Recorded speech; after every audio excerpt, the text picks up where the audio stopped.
Good evening, everyone, and welcome into the iRacing Today radio show for today, March 25th, 2016. This, ladies and gentlemen, is show number 136, believe it or not. My name is Trevor Cameron. I am back from the dead and returning back into the studio.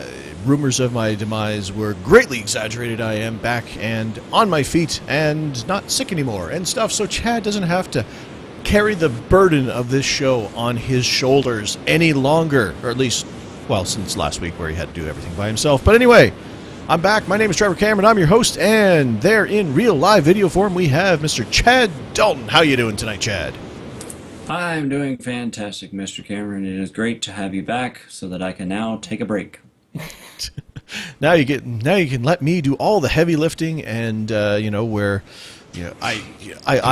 run the show, and you just kind of sit back, and every now and again, just say some stuff, and you know how it is, But anyway, this is the show is live. It's happening for real, right this very second. And anyway, we've got some stuff to talk about this week. Not a ton of stuff. A bunch of we had a lot of stuff to talk about last week, and I couldn't talk about none of it. But anyway, we do have some stuff this week. We've got some rather interesting news about a particular bug fix that a couple of listeners sent in. So we'll talk about that. We'll talk about that. Remember that patch that Chad said, remember, we're going to roll it out this week and gave you all the details on it? Well, we got some more news on that. We've got some broadcast news as far as some upcoming and past broadcasts with me up in the booth again, and some experiences out on the track. We've got a follow-up to the damage model from a listener that we're going to read as well. And when we get to the experiences section, spoiler alert, Chad, I'm just going to walk out of the studio and let Chad take over because boy's been busy. That's all I got to say. Anyway, into the show as Chad checks his Twitter or checks his his messages just to make sure that he knows what's going on. I mean, he's since he took over the show last week. See, now he's he's on the talk show circuit. He's got people blowing up his phone. They're all like, Chad, you know what? Man, last week, Trevor wasn't there. You did everything. Why do you even need him? Can you come on our talk show, talk about your experiences, Chad? Because we thought you were just like the second banana, just sitting in the chair every now and again smiling. But you know what? You're not.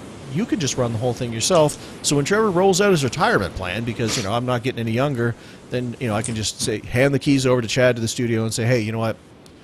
Go forth, young man, and just take care of everything, because I know you have got everything handled. Stay a while and listen, as Deckard Cain would say. But anyway, are you done checking your phone, Chad? Yes. Excellent. Anyway, I was just checking up on Twitter.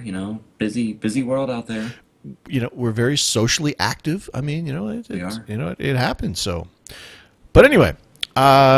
Speaking of all that stuff, well, let's get right down to it, Chad. And there was some interesting news on a bug fix that, or at least a bug identification, I guess, is more correctly at this point in time. There was, and as you mentioned there at the beginning, we had several people send in two people anyways, send in some emails regarding this issue. And it is apparently a Mr. Scott Boham, I believe is how you pronounce that, is the one that figured this out and stumped iRacing. There you go, Scott. And he says, well, John Jarrett is actually one of the people that sent in the email announcing this horrible bug. And he says, well done, Scott and iRacing, for listening and rewarding him with something. Because, as we'll get to eventually, he got rewarded. So, the gist of the bug is what, Trevor? But you said you were going to take care of it. Anyway, but thanks to actually to Eric Mullinax, who sent this in, and John Jarrett as well. John kind of I went through the thread a little bit, but John actually broke it down for us with the key components of it all. And let's see, we'll put the thread in the show notes so you can go have a look for yourself. But here are the main points. Scott identified that iRacing was only using Core 0. For those non-computer type people, that means if you have a multi-core processor, which basically everybody does nowadays, the Core 0 is your first core.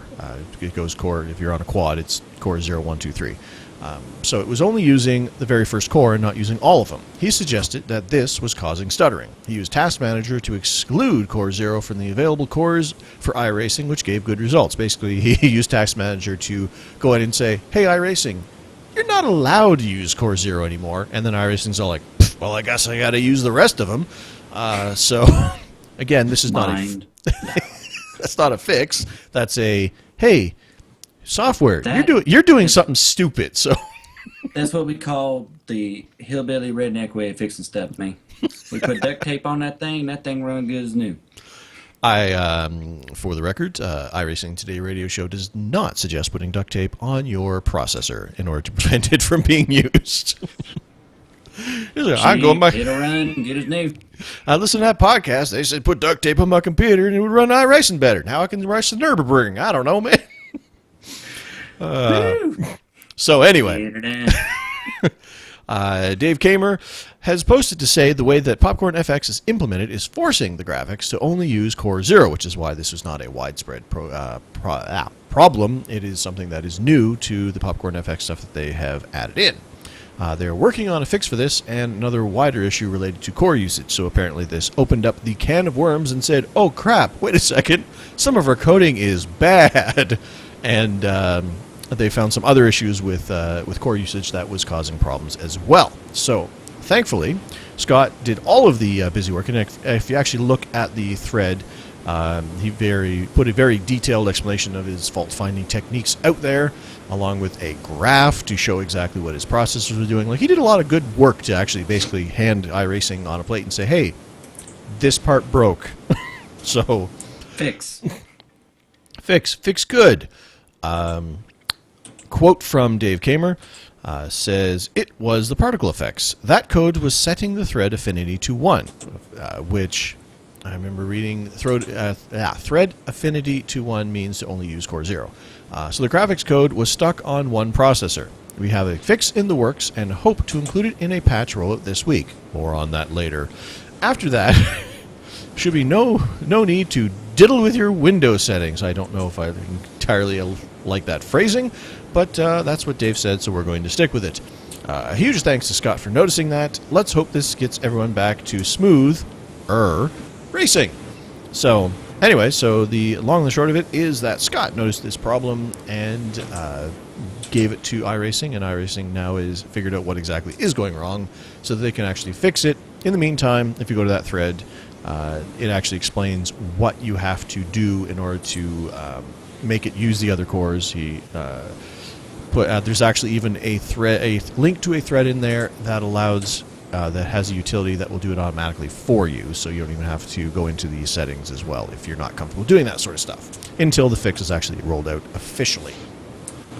So that's pretty cool. And then, unless you want to add anything, I like the cool part of it as well is the follow-up from Dave as well. Well, can I read this first? Okay. I do like that he says, and that's Scott, by the way, saying that doing this adjustment got rid of 99% of his stutters and actually gave him a 2 to 5%, well, not 5, but frames per second increase. 2 to 5, not percent, is what I meant to say. I'm running on very little sleep. Don't laugh at me. And then, like Trevor said, the little program you can download to automatically do it for you that Dwayne Thompson made. So, yeah, it's pretty neat. A little fix there. Yeah, and cool that he was able to go through and do all that research to actually figure it out. Uh, so, and that way that iRacing actually has that information so they can roll it out into official fixes. So, hey, you know what? And I think a lot of people were, I think he specifically calls out the fact that he was getting some severe stuttering at Nürburgring as well, which, you know, being one of the bigger tracks that has to do all of the, you know, the heavy lifting with the processor, that makes a lot of sense because there's a lot of popcorn on that track to, you know, to FX out. So. It is. Yeah, I'm actually running on. I didn't get to sleep till late last night because I was playing video games and I'm stupid, and then had to wake up early because my daughter decided that, hey, I don't care if it's a day off, let's wake up early. So, and then so I actually took a nap before the show, so I made sure I did not fall asleep on you fine people. So whether that's good or bad, we'll have to see. I mean, either A, it is giving me that little burst of energy, or B, it's going to be like, why did you get up, you idiot? You should still be sleeping. We'll have to see. Once we get to the halfway part of the show, we'll see where we stand on that one. I'll probably just fall asleep. Well, Chad will be down looking at his phone, and all of a sudden I'll realize his head isn't coming back up. It's like, man, that must have been some tweet you're doing there, man.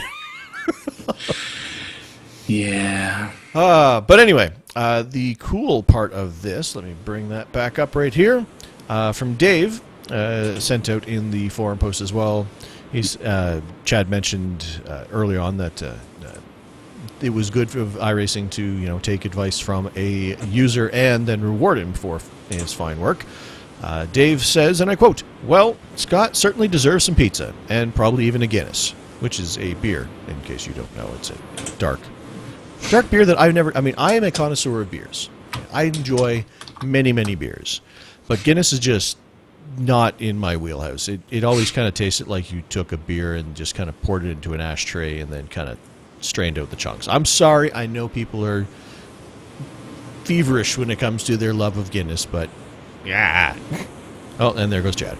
But anyway, probably even a Guinness. But from across the pond, that could prove difficult. So I'm guessing that Scott is over in Europe somewheres. I didn't actually see what club he was from. So instead, 500 iRacing credits will have to do. We'll get that credited to your account ASAP, Scott. Really appreciate... What's that?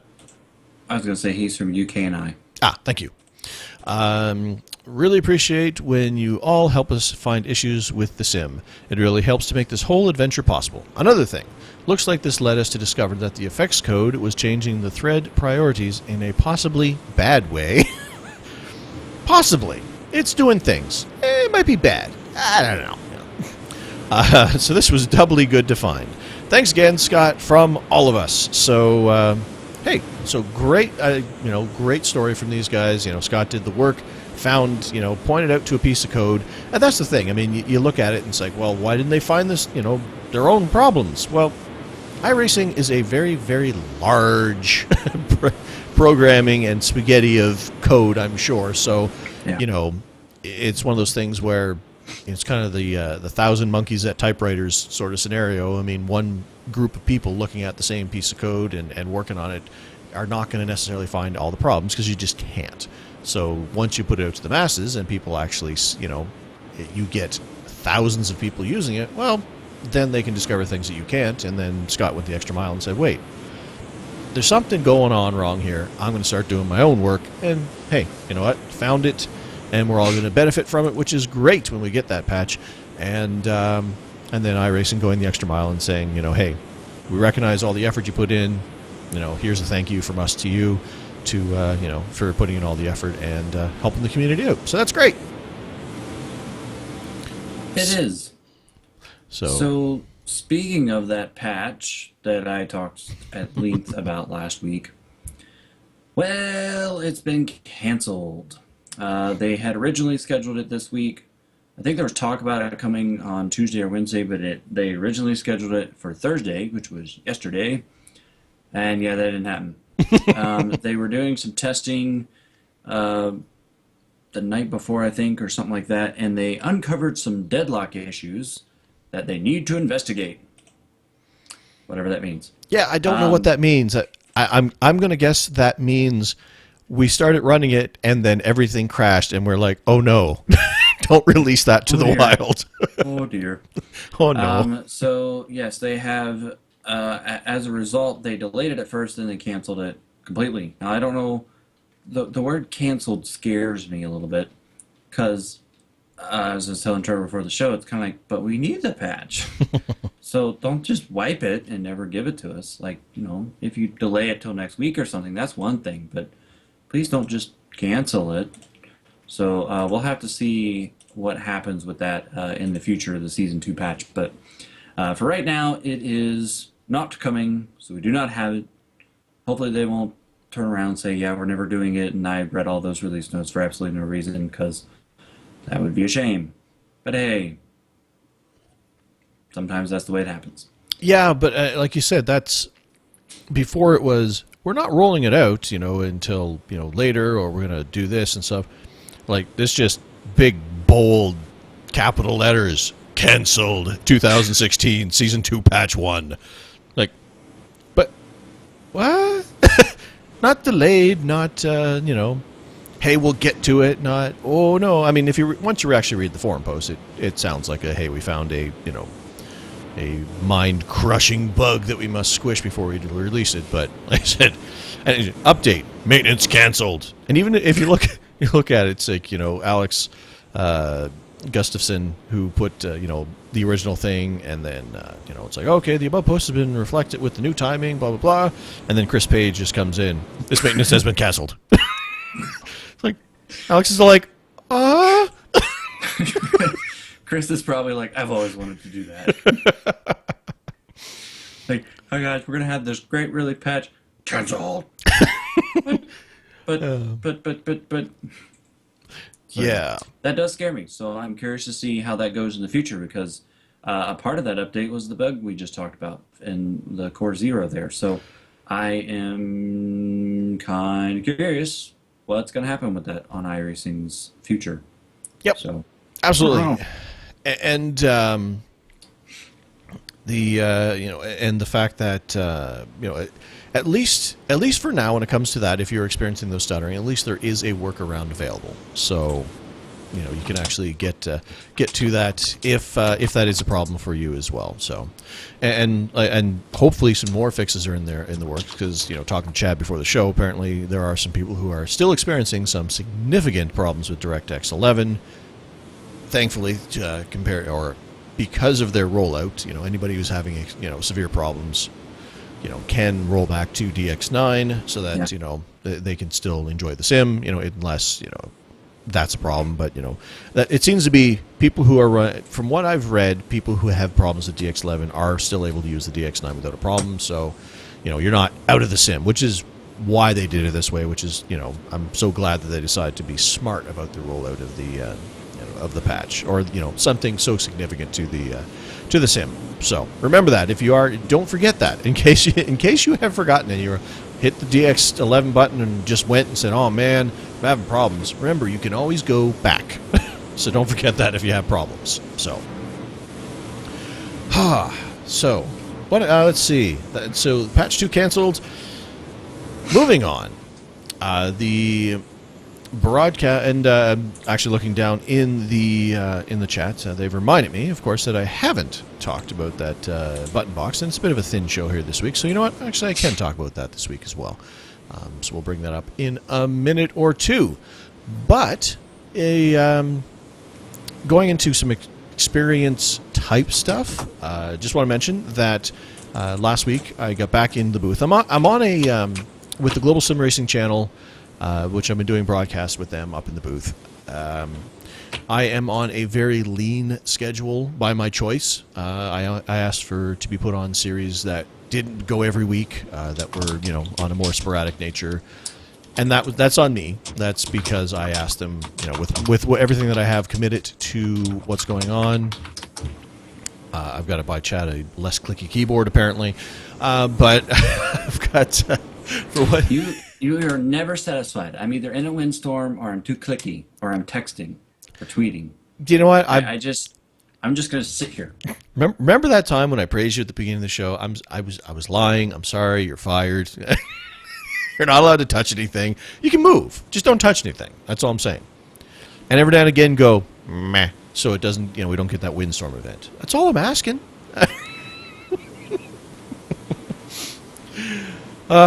So anyway, I did another broadcast with him last weekend, which was a lot of fun. And as Chad mentioned last week in the show, or the patch notes that we're going to eventually get, there was one thing that he wasn't sure exactly what they were talking about because, like he said, it's one of those things where we keep saying, hey, why don't you tell us about these things before you fix them so we can actually look at these crazy things? And one of the things was a bluish, however they put it, a bluish circle or line or dot. Or anyway, shadow's not working quite right when it came to low sun angles. And I can attest to, I know exactly, as soon as I was listening to Chad go through that, it's like, I knew exactly what he was talking about because when I did the broadcast last week at Sebring was where the Pacific Majors were. When I was watching the cars, I'm looking and while I'm watching one car, the car ahead of it just had this big blue dot underneath of it, a shadow. It looked horrible. And I just kept looking. It's like, what is wrong with the shadows? So I know exactly what that one is. So at least I got to see one of those weird bugs that they're going to fix before they actually fixed it.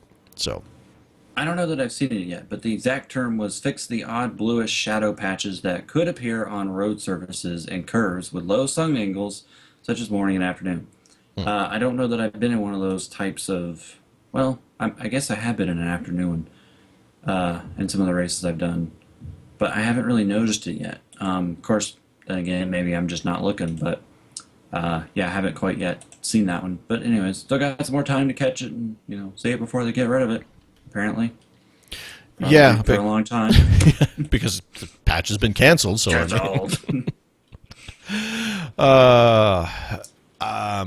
so anyway, so I found at least that one. But anyway, so I did the broadcast with the Pacific Majors last week, which was a lot of fun, and especially considering the fact that they have if you haven't watched that race or the race that they did earlier in the season at Daytona, they have this format where it's multi-class racing, but it's not multi-class racing. It's called Predator format, and it's pretty dang cool to watch. But anyway, speaking of broadcasting and stuff, we will, both me and Chad, remember we mentioned that there was these situations where we'd both be in races doing what we do best, him behind a wheel, me in front of a microphone, and we all know that that's really where we all stand. There's no need denying it.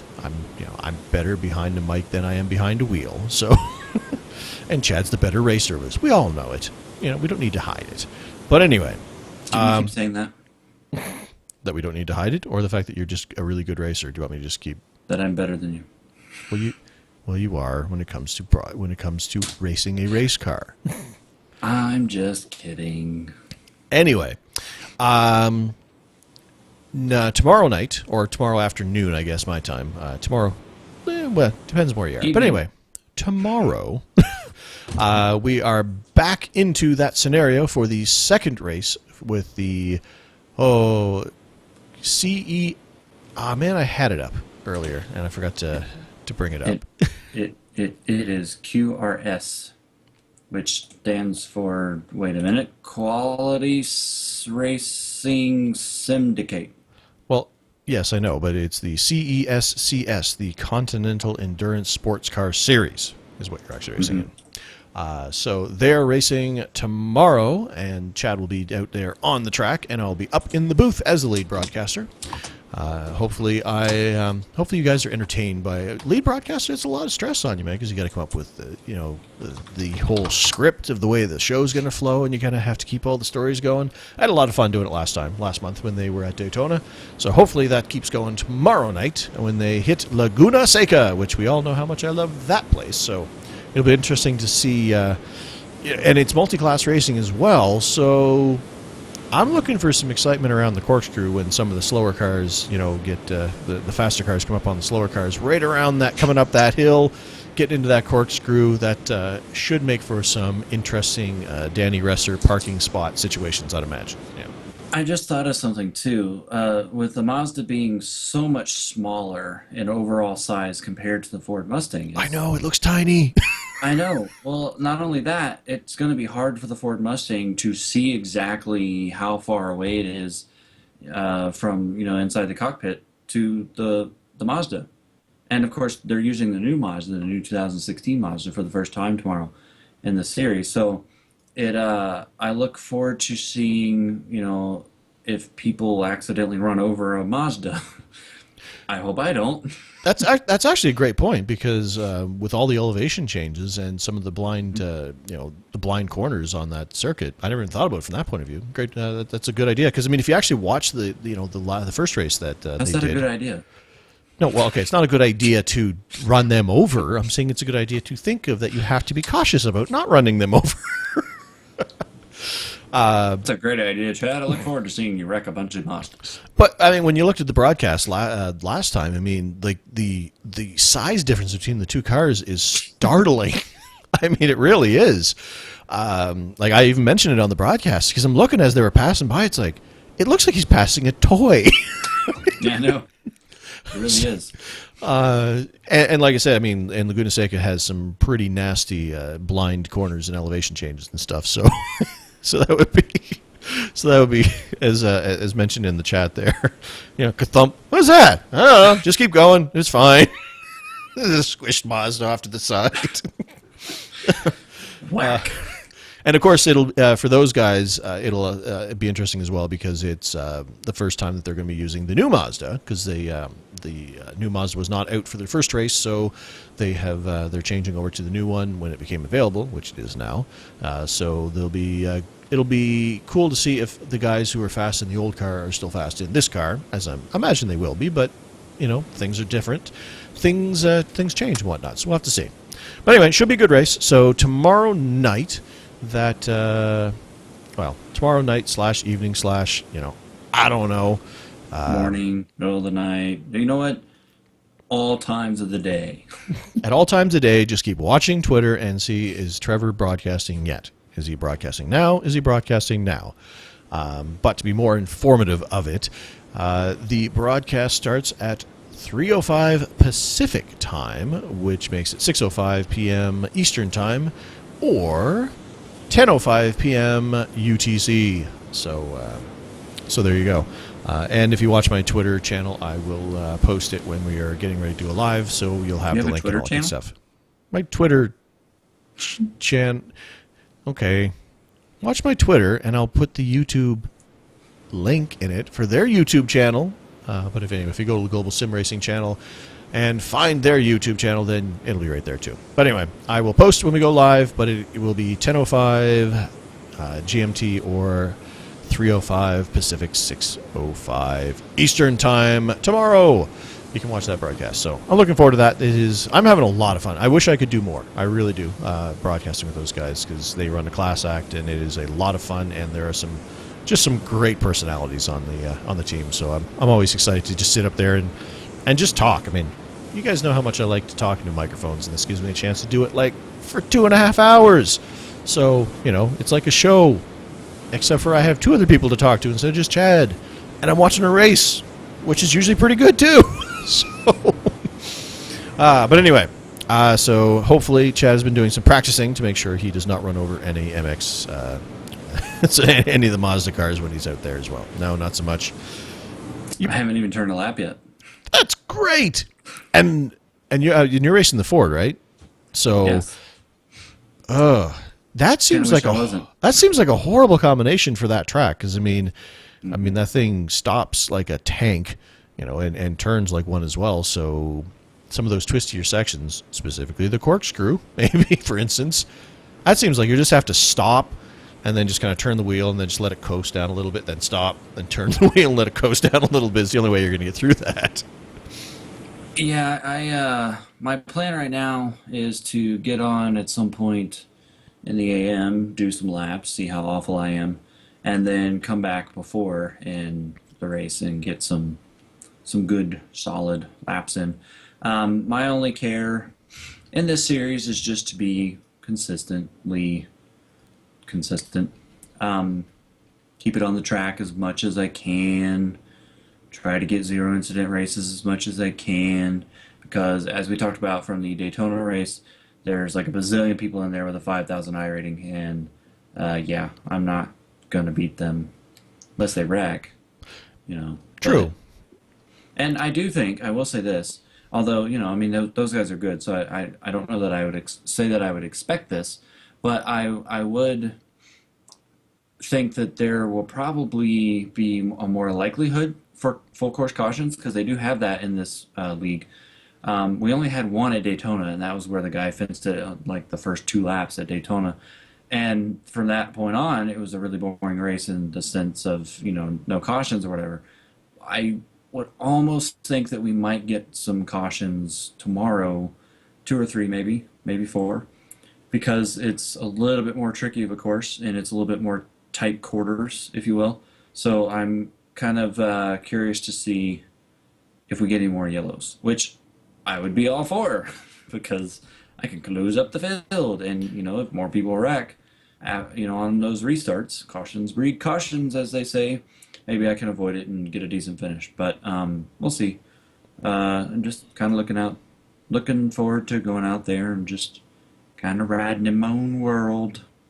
Yeah, and that's the cool thing too is the fact that they do full course cautions manually. They have race stewards that actually watch over what's going on. So basically, they throw cautions if the situation would cause a caution in a real life race. Basically, is the way they put it. So, if a car is stuck off the track, or if there's a huge accident, where they would have to shut down the track or something like that, they will actually manually throw the caution, which makes which throws a twist into it. It only happened once during last race, but that was Daytona, and that's a bigger track. This is Laguna Seca, and there is a lot more opportunities for people to be smashing into each other and causing issues. So we shall see. Should make for an interesting race. So we shall wish Chad good luck down on the track, and we shall wish me good luck up in the booth. Make sure that I provide an entertaining broadcast for you guys to watch, because as Chad mentioned, the caliber of racers that are in this is definitely of a very high caliber. So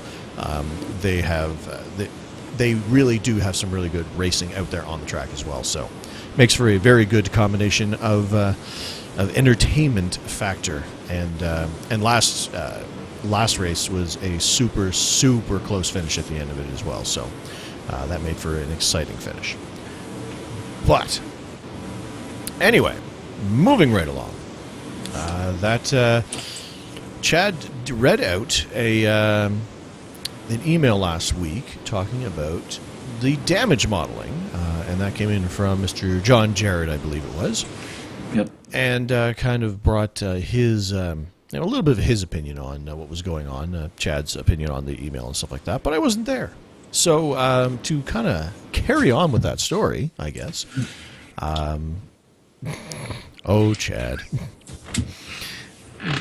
I mean, I guess my position on this is kind of known because we've talked about it a bit as they've been getting closer and closer to my perfect scenario. Where you have cars hitting each other and you have chunks of car, falling off. Like Chad talked about with the new Mercedes there. He bumped and then his hood went flying off. Well, that hood should still be on the track. That should be a huge piece of debris. Maybe the hood shouldn't have come off with the contact he had, but the end result is, if a piece of debris falls off a car, you should have it out there. It's not. John was right. It's not a damage model simulator. It's a racing simulator, but damage modeling is a huge part of racing, and that's, I want it to happen where cars make incidental contact and a piece of carbon fiber, falls off a car and it lands on the track and somebody pops a tire because they ran over it, or they have to call a caution to clear off. I mean, I'm not saying I want phantom debris cautions happening, but I'm saying if there's contact with a wall or another car, yeah, the caution should come out because there should be stuff on the track and they should have it, and you should have the opportunity to run over it. I don't think it's a licensing deal that John mentioned as well. It's not unheard of. For those of you who aren't familiar with video gaming, when it comes to racing and stuff, it has actually happened before, and I'm trying to remember which video game, which racing series it was. I can't remember if it was Need for Speed, Forza, one of those where, or actually it might have been Gran Turismo, where the deal they had for the specific car. Actually, I'm pretty sure it was Gran Turismo. Now that I think about it, It was. the specific deal they had with them was, okay, you can have our licensed cars, but you are not allowed to show them in a less than respectable fashion. That was basically the deal they had in order to show those, put those cars out there. So the damage modeling was basically non-existent. You could get a couple bumps and scrapes, and that was about as far as they were allowed to go, because you can't show my Mercedes, my BMW, my Aston Martin in a bad light, because you can't see it like that. So it's not unheard of for people to actually have licensing deals like that. Now, I'm pretty sure that iRacing does not have that sort of scenario set up with the manufacturers that they do. Obviously, I don't know what's going on behind the curtain, but as far as I know, that's not the case. So I don't think any lack of damage modeling is to do with anything along those lines. And quite frankly, I don't think iRacing would agree to something like that because, well, it's a racing simulator and racing is getting cars damaged. It's just a fact of life, especially in the rookie series, for instance, or, just about every other race that we race in. Car damage is going to happen, and it needs to be shown and reflected accurately, in my opinion. If you're not, I think John brought up a good point with, if you see a car that is, has some severe damage, you're going to drive differently around that car because they're probably not handling well. They're not, they may be not up to speed. They, when they go in the corner, they may not turn the way they thought they would, or something along those lines.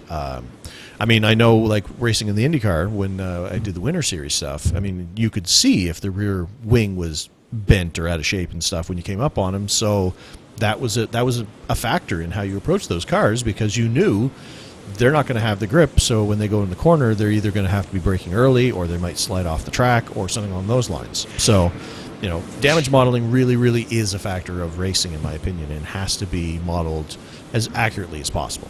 Now, why the new trucks don't, I don't know. I didn't get a chance to actually test it out.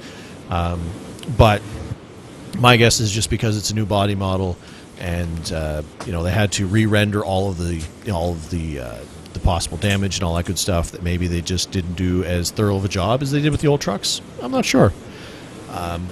But as John said, I don't think you'd have to try harder to make it all get damaged. But I don't know. That's kind of my take on it. Like I pine for the the days when we have perfectly realistic, and I think the DX11 is a step in the direction, especially with the Popcorn FX and the tire build up and and the particle effects and all that going on. I think that really is a step towards the ultimate goal of having the actual individual pieces of the car coming off and affecting the racing line and the other cars. They've already had it where they have it now where a piece of debris, a rock, dirt, grass, whatever, coming off of a tire of a car ahead of you will interact with your car. So they're part of the way there. So I don't think it's that much of a stretch that as they roll out DX11 for realsies, at the end of the year kind of thing, then that we're going to have that scenario. So that's my opinion on damage model. Well said. So where were you last week? So we did get a listener email about the damage model, and appreciate, and we're going to totally mangle your name. So we're going to, first of all, appreciate the fact that you sent us an email to share your thoughts, and then apologize for mispronouncing your name. I see. So are you... Ganga Bashaniki? Oh, dear. Oh, dear. Well, you try. No, you're good. No, I really want you to try. Oh, but I already had another email pulled up that I needed. Okay. Well, Tharanga, I think it sounds about right. And then Basnaiki, TB, as he likes to be. He goes by TB. So yeah, I'm going to call him TB. For good reason. Yes. He says, "Hi guys, I thought I'd share a few thoughts of mine about the damage model. Not sure if this is how iRacing simulates the damage, but just a few thoughts." And then he puts in parentheses, sorry for the long email, by the way. The main reason for this is to discuss the point that iRacing probably does it a bit more with their damage simulation than showing pretty crumbled panels like some other games do, as Trevor mentioned. Some of what I say might not be valid as I've wound the graphics right down to work with my setup. I'll use two terms for damage: model damage, and then in parentheses he has physics, and graphic damage, in parentheses, graphics. I've broken it down to three areas: the suspension damage, the powertrain damage, and the body damage. In the suspension's case, the physics and the graphics are reasonably aligned if you think about the linkages, shocks. We got shocks out there racing on the track. Shocks and springs and wheels and tires. So simulating damage could be easier in both the model and the graphics. For example, the model can let you know you have your steering arm via your wheel's force feedback, as well as the graphics showing a wheel or a tire doing its own thing. We've all been there before. It might not show a bent steering arm, but I've not looked that close yet. That said, can it simulate a curb impact that moderately buckles a wheel? That's a question. The model would have to simulate at least increased tire wear and dynamic instability and feedback, the wheels out of round and out of balance to the force feedback. The graphics would have to show rotating, buckled wheels spinning at the right RPM and reflecting / shining light at the correct rate. Powertrain damage, I think, would be a bit trickier. On one hand, a catastrophic engine failure is easy. Big smoke. Big purple magic black smoke that we call it. I don't know why I said black. It's really purple. I think it's supposed to be black. Ah, It's purple. okay. It's pretty. And it makes your windshield get all cluttered and you have to get a tear off. It does. If you have a windshield on your car. Anyways, I all obviously added that in. But how do you represent a burnt clutch? I haven't come across this, but then again, I use the paddles. And auto clutch, and my G27s don't have force feedback pedals. Smiley face. I think simulating body damage is a lot more complicated. The look and feel when an aero open wheeler, like an IndyCar or an F1, loses its nose cone is pretty obvious. Yep, just like the HPD was as well there for a while. It's like, oh, you don't have a nose, and you're going like 40 miles an hour slower. But can you... back up. But you can tell if you've lost just the end plate, ? Or can you tell, is what I should say. How about when bent fender rubs against your tire? The model would have to simulate at least loss of aero, balance, faster and sharper tire wear / temp increase, and reduction in tire / wheel balance. It would have to feedback those evolving streams of data to the force feedback. At the same time, the graphics would have to show at least a bent panel, some sort of tire of wear line on the tire, that is, and some smoke and particles coming from said tire. That's a lot of processes and processing. Yep, that is. His conclusion is, from watching a few crashes, is that iRacing probably have discrete damage scenarios and not a sliding scale. You drive into a wall at one speed and your hood disappears, but at a slower speed, you just bend the front fenders and hood.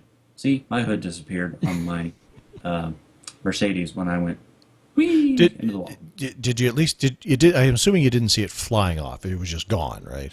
Like Yeah, it just disappeared. You didn't get the satisfaction of the single over your. Look at it go. Wait, I need Nope. that. Like that could come in handy. Okay. This is Chad reporting to the crew. I'm going to need a new hood and probably some tires. Thanks. So, back to the story. Let me find out where I was. You drive to a wall at one speed, blah, blah, blah, blah. You bent the front fenders and the hood. If you try to keep driving without a hood, assuming you haven't damaged anything else, you probably feel a difference in the balance as the model has removed all or most of the downforce from the hood, but you probably won't feel the difference from the lighter fender. I think realistic damage representation would demand a lot more processing power in order to handle the physics and the graphics of it. Part of me is okay rather, not to have the pretty pictures as long as the model is realistic and the graphics are close enough. I'm also okay with my spotter/crew chief telling me I have to come in because of damage, even though I cannot see it. Cheers, TB. Which is That he is in the chat room and has told us how to spell his first name and said just say TB. how to spell it, but I don't need No, to. or how to say it. Sorry, how to spell it? Oh, I know how to spell it. It was in the The email. spelling is right there in front of me. So Saranga. I was close. That's pretty good. See? Sound it out into syllables. So yes, that was a very, very interesting email, and a lot of that actually is some of the stuff I'd never thought of before. In that way, anyways. So that would be a lot of processing and a lot of different processes.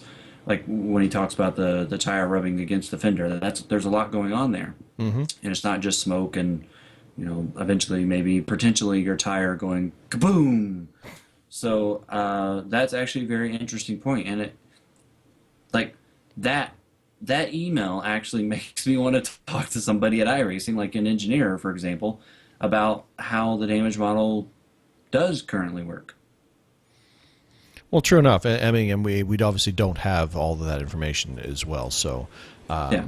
and as another point he actually brings up in the chat there as well. He says, imagine a netcode error where causing a puncture from debris that is actually a few meters away. Which I mean, a good point. I mean, they have a hard enough time figuring out exactly where all the cars are. Now you put in small pieces of debris as well. True enough, a fair point. So. Although they are making, of course, improvements in the netcode and utilization as we go further and further forward, maybe these things become more technologically viable, I guess, where that's not going to be an issue. But anyway, some interesting food for thought. I mean, I know what I want as far as my dream scenario, and also mentioned in the chat, True Racing mentions there that it's now you're just talking about causing a whole bunch more cautions, and it's going to just be more pacing, which is a fair point as well. So I guess in my mind, when I'm thinking about the debris and the puncturing and the stuff like that, it's one of those things where I'm thinking my dream scenario while I'm in a race where everybody's racing with their heads firmly on their shoulders as opposed to in their buttocks, and you're going to have good racing and accidents are just going to happen honestly, so to speak, as opposed to people driving over their heads. So I guess that's kind of my dream scenario where that's happening as opposed to where you're having problems where people are not driving in a good fashion. So but food for thought for by in any event. So we shall see. But thank you for sending in that email, both John and TB as well, for sharing your thoughts on the damage model. And it seems like every patch they're changing it next, and I expect that to increase now that we have the DX11 out as well. So now they have more options when it comes to processing all of the information and stuff. So I expect it'll actually get talked about more before the end of the year, how the damage modeling is actually affecting the cars. So, so anyway, deep breath. I know one thing: when you lose a hood, the Mercedes doesn't look as pretty anymore. I would imagine so. I mean, it's a pretty looking car. Does have a pretty stout engine under the hood, though. And you can see it now. Yeah, I know. It's now visible. So that's what I've got under the hood. Yeah. Now that that's what's under the hood. Well, actually, technically, what's under the hood is the tarmac back there, but but what was under the hood is right there. Did they? I mean, Yes. Did you stop and look? Did they model the engine, or is it just kind of No, I didn't. nobody's I didn't ever look. going to see this, so I guess we don't have to bother. There's a big black hole. It's just this big swirling vortex underneath there. I don't know. I think that's how Mercedes are powered. I don't know, man. They're tornado powered. I just assume so. I mean, it's one of those things. I always kind of joke that if I once I get rich and I want to buy a new car, like a nice car, I want to buy a Mercedes because they are one of the the most innovative car companies when it comes to safety. So I'm pretty sure that it's just down the road where, you know, if it detects you're about to be in an accident, it just teleports you somewhere. It just teleports you back to your couch at home in case there's an accident about to happen. Like, that's how safe those cars are. So, speaking of safety, holy crap! I mean, a side note, but everybody's kind of always talking about the, you know, the safety of open wheel cars has been a big topic, you know, over the last couple of years and stuff. And while there has been some tragedies that have happened, you got to give it to F1 for the safety of their car, because that crash. If anybody watches F1 and watched the Fernando Alonso accident with Gutierrez there in the first race of the season, like I swear, like even 5 years ago, like that would have been a serious situation. And like to see his car there, and then he just crawl. You know, so you're looking. It's like you see Gutierrez's car there. It's like, oh, okay. Well, I don't know what happened there. That's kind of weird. You know, a weird place to crash out. And then you look over. It's like, wait a second, is that another car? And you look over and you just see the bottom side of this car and just up against the fence and just destroyed. And then Fernando just kind of Fernando being Fernando, just crawls around, kind of looks at the car and walks away. It's like, man. I think I can still drive that. It's like, if I get a new car, can I go back out there? Like, I swear that'd be Alonso. But yeah, hats off to them and some of the innovations they've been making when it comes to safety and stuff. Because that scared me when I saw that. It's like, oh no, you know, this is, you know, it just had flashbacks of you know, Jules Bianchi there, and it's like, no, he was fine. I mean, that was incredible. But anyway, sorry. Side note, just reminded me when you were talking about safety and stuff. Anyway. A couple things left to go for the show here. We've got our experiences, and you know, before we get to that, my experiences is kind of a side note, but Chad has a bunch of races this week. But I've been talking about this button box, and because of various reasons, we haven't actually had a chance to really get to it. I've given a kind of initial impressions of it before, but actually, I'm just going to grab it here. Excuse me while I move my microphone.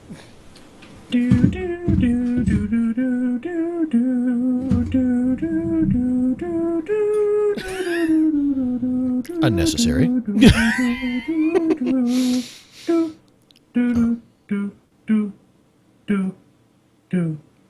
Dung dung. Oh, and TB. Sorry to go back to F1 there, but TB brings up a great thing. I forgot about that race. Was Kimi Räikkönen. He pulls in, and his car is just literally on fire. And Kimi, you know, if you know anything about F1, he's just this guy of just nonchalance. You know, just I don't care about anything, sort of, to him, like by a long.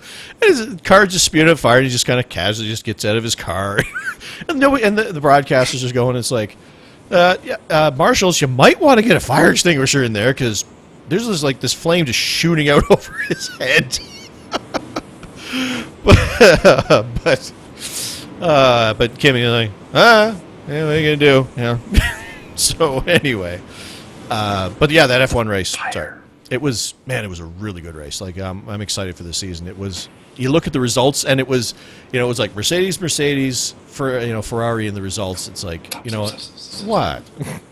Haas finished 6th. I know, that was so awesome. Was that? I mean, it came. America. It kind of came about because the red flag for Fernando's accident happened at a very opportune time for Grosjean to get in and get his pit stop done. But still, I mean, you know, they picked a veteran driver for a reason. They didn't go with we're a new team. Let's just kind of feel. No, their goal is to score points, and they scored points in their very first race. So hats off to them, big time. But like I said, I mean, you look at the results, and it was like Mercedes, Ferrari. It's like, oh, just like last season. But if you actually watch the race, the story was way more than that, and could have been very different. So I'm pretty excited for this season. Looks like it's not just going to be, oh look, it's Lewis going out and winning a championship without anybody doing anything with him. But anyway, that's F1 talk for this week. There's no racing next week. And there's no racing this week. Like, there's no F1, there's no Indy, there's no NASCAR. It's like, oh, I'm sad. But it's Easter. I know. You But should anyway. race on Easter. And happy Easter, everybody, by the way, Yes. for this week. But moving forward. Good Friday today. It is. And I had the day off. It was nice. Anyway, Please show us the button box. I don't want to play the music anymore. Okay. So, For those watching the video, I will bring up the button box. For those who are just watching the audio, I will talk about the button box. But anyway, this is the button box, and I will tell you a little bit about it. It has the 10 actual buttons, and then it actually has everything's backwards here. And these are momentary switches, so it's not a click into position; it stays there. He actually sent me an email explaining why he did that, as far as actually getting things done. So it'll actually click up and then resets itself back down. So it basically sends an on and an off signal when you trigger it, type thing. So you could use those for various reasons. But anyway, but pretty simple. I mean, it's just the the buttons on it with a nice little faux carbon fiber sort of look to it, and nothing on the back, and just a fairly long actually USB cord in order to get it over to the computer. Now, as far as yes, and I need to put my labels on, and I haven't put them on for those, and very observant. I haven't put them on yet, just because I haven't nailed down what I want each of the buttons to be. It actually did come with stickers to put them on. I just haven't put them on yet because I'm still kind of feeling out what I want each of the buttons to be yet, so I didn't want to do anything permanent yet. So, anyway, as far as setup goes, very simple. There was like nothing to it. I plugged it in, and it was kind of. It didn't show up in my in controllers or as another objects or another device, or at least I didn't see it in there. So it's like, oh, I wonder if this is working. So I just fired up iRacing and then went to a control and said, remap this control, and then hit a button, and it was all like, okay, that's device, I think it called device 1 because my wheel's device 0, button, whatever. It's like, oh, so it just worked, which was awesome. It's kind of cool to have as well, because it's allowed me to take some of the non-critical functions off of my wheel that I needed to have, but they're nothing that I hit all the time, And it also allowed me to turn off my settings, which said some cars have individual settings, which was kind of causing me some problems when it went to jumping car to car. I don't have that anymore.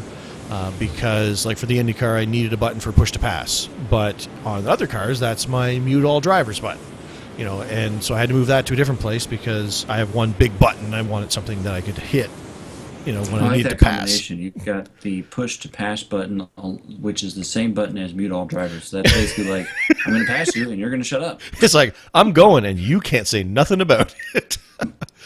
And it's cool too with the and I may never use this, but I use the switches as my starter and my ignition switches, so I can, just like a NASCAR driver, when I'm going to save fuel under caution, I can turn off my engine now, and it makes me happy. I don't know if it helps, how it's modeled in the sim or all that good stuff, but because it's a toggle switch, it made me feel cool, like the guys on there. Because with NASCAR, I always watch them going click, and clicking the switches. Now I got switches too. This guy comes with no mounting options, and that was a purposeful decision by the maker of the button box, and that's because everybody's sim rig situation is different, obviously, so he didn't see the need to do so, because not one solution is going to fit everybody. So you're going to have to kind of come up with your own solution. I'm going to go with a Velcro solution on my little gear shifter section here, because I don't have a separate gear shifter. But I mean, like I said, when it comes down to it, it just works. I mean, it gives you the option of mapping some of those controls off to a different place than on your wheel. And not everybody has the real estate of wheel as some people. Like, for example, the G29 that I have, or the DFGT that Chad has a lot of buttons on it, but it's still it's never enough buttons. But if people are using the G27, for example, there's a lot fewer buttons on there, or some of the other models. So it gives you that option of stuff that you're not going to hit necessarily while you're driving. Like, I mean, I wanted to make one of the toggle switches my push to talk for the sim, because that just has a cool feel to it. Where you just click, talk and stuff. But I need that at my fingertips, like on the wheel kind of thing. But I thought about it. It's one of those things where it's like, that would be kind of cool because it would feel really neat. not practical, but I bet you it would feel cool.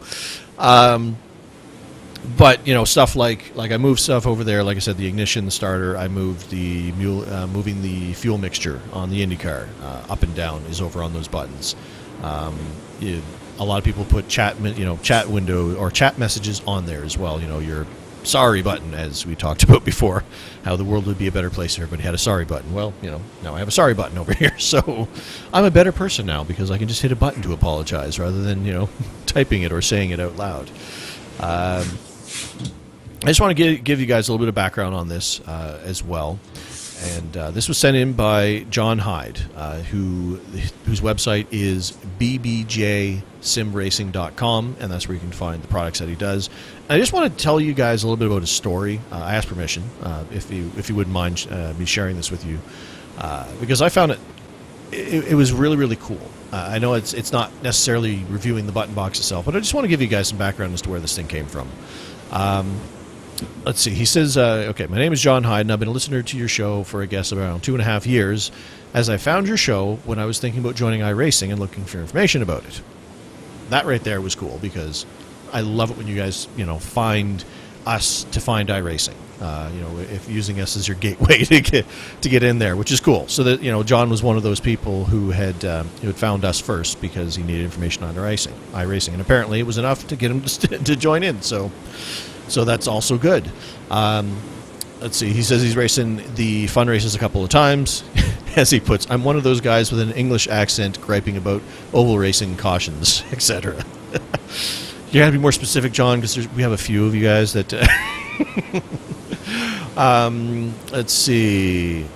Oh, okay, here we go. He says, anyway, when I would finally decide to move from league racing and Gran Turismo to racing on the PC, I rapidly decided I was going to need some sort of button box. And with no obvious European or UK supplier, I set about making my own. So apparently it's not very easy to find this sort of product. I mean, we have Derek Spears Design over here, which is one of the more prevalent makers of this sort of products, and there are others, but that's all North American based kind of thing. He couldn't find a good one over in Europe, so he decided to just make his own. He says, after a couple of frankly awful prototypes, I managed to build some functional boxes, and apart from making a few for friends and sorting out my own rig, that was that.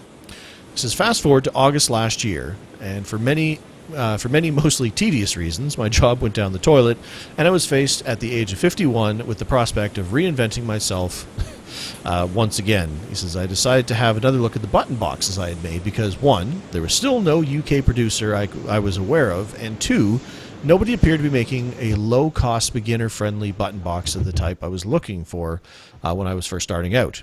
This led me to starting my current business, BBJ Sim Racing. And he says, thanks to my wife for allowing me to risk all of our savings. And I've been producing button boxes since September last year. I'm working hard to expand my range and improve my products, and I'm thankfully just about making a living. So, it's cool that that A to B to C. He I love his story. The fact that he just did something as a hobby, at an older age. I'm 43 myself. See, I'm in the range here, so I can say I'm not being insulting because I'm old too. I'm an old man, but and finding a way to take his hobby and putting it into what sounds like a business that is helping him actually make a living now, which is great. Like, I just love that, and I want to share that with you guys.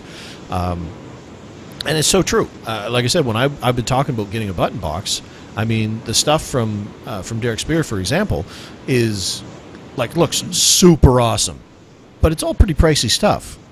So, it's not. There's nothing really that's in the more beginner range, or the person who wants to try a button box doesn't want to put a lot of money down. So this button box here, for example, where was it? I believe it is.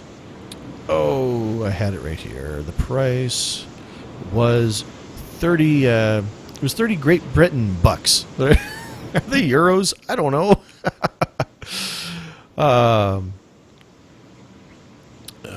There it is. No, they're in the pound. I'm sorry. So 30 British pounds, I believe, is how you'd say that. I don't know. I'm not a world traveler. I'm sorry. So anyway, this is $30 or well, £30 over there in order to get it, which apparently is quite a lot cheaper than anything that you could get over here. So it gives you the option if you're over in the UK to get something. And again, he shipped it over to me as well. So he says he does ship worldwide at £10. So. But if you are specifically over in UK and or across Europe, then this may be a better option than having something shipped overseas. And like I said, it's a cheaper option.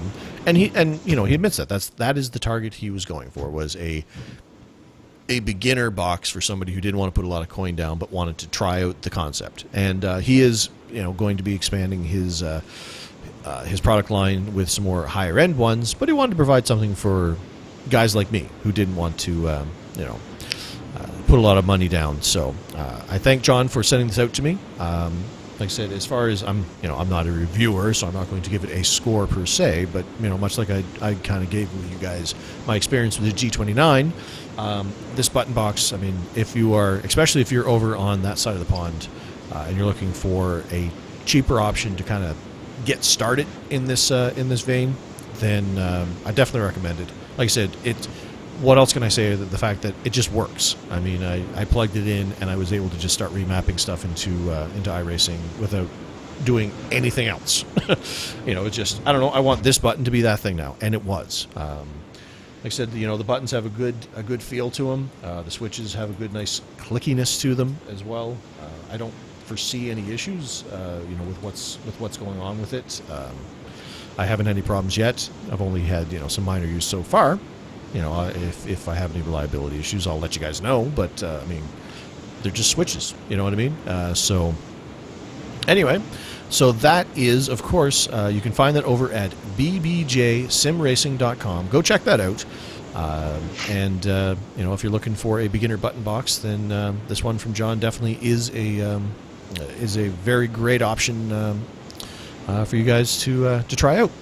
So, anyway, I know I've been putting that off a little bit, and that's just we've had so much going on in the show, and I hadn't had a chance to really try it out that much. So I wanted to definitely get back to it, and thanks to the chat for reminding me, because I was going to bring it up, and then I thought, oh, well, okay, maybe we'll wait another week, but you know what? I wanted to make sure that I give John credit to where credit is due, and let him hopefully drive some business towards him and help him out. And if you guys are over there and looking for a button box, then this is a great choice for you guys. So that is my review of his of the BBJ Sim Racing button box, and hopefully you guys maybe you guys can try one out and let me know, guys, what you think as well. So, and big thanks to John for sending that over to me so I could give it a shot and add to my sim racing rig here as well. So, that is that. And last but not least, and Chad's just smiling. Why is Chad happy? Like half asleep. Aw. Whee! No. Well, it is kind of late there, I guess. It is almost midnight, so. Yeah, in 4 minutes. So anyway. Tomorrow, and I'll be a whole day ahead of you. Yay. As far as experiences go, Chad has a bunch. I don't have basically any. I'm kind of in this post championship lull where I haven't really done a lot of racing per se. See, it's just like I said on last week's show. You've been out partying and touring, and you were talking about me going on all these talk shows. You've been going on all the talk shows for different reasons. You're going on talk shows, sporting that little #1 trophy you got, and talking about how you went all through the 25 weeks and talking about all the good and the bad and the ups and the downs and all that stuff. That's really what you've been doing. Ooh, I still got it. What is that sticking out of it? Oh, that's my trumpet from the beginning of the show that he sent. Keep my props together. Looked like a carrot at first. So anyway, I don't have a lot of experiences per se for the week, but I do have a it's something that I am going to be doing, I guess, as far as experience I've discovered. And if you haven't used or haven't been watching on the Twitter channel, you might not know about this, so I figured I'd just bring it up on the show. It turns out that luck would be with me once again. And it's weird. Every time work gets me a trip, the very first thing I do is I think about what I can do related to racing wherever they're sending me. I've thankfully got to watch 3 NASCAR races live thanks to my trips. So that's been great. And it looks like luck is shining on me once again. And work is sending me to, and, we'll get ready for this. Not Virginia this time or anywhere around those tracks. No, ladies and gentlemen, I'm going to Germany in a couple weeks. Actually, tomorrow, 2 weeks from tomorrow, I will be flying out to Germany. I don't know what to do with my hands. Sorry, just watching the chat.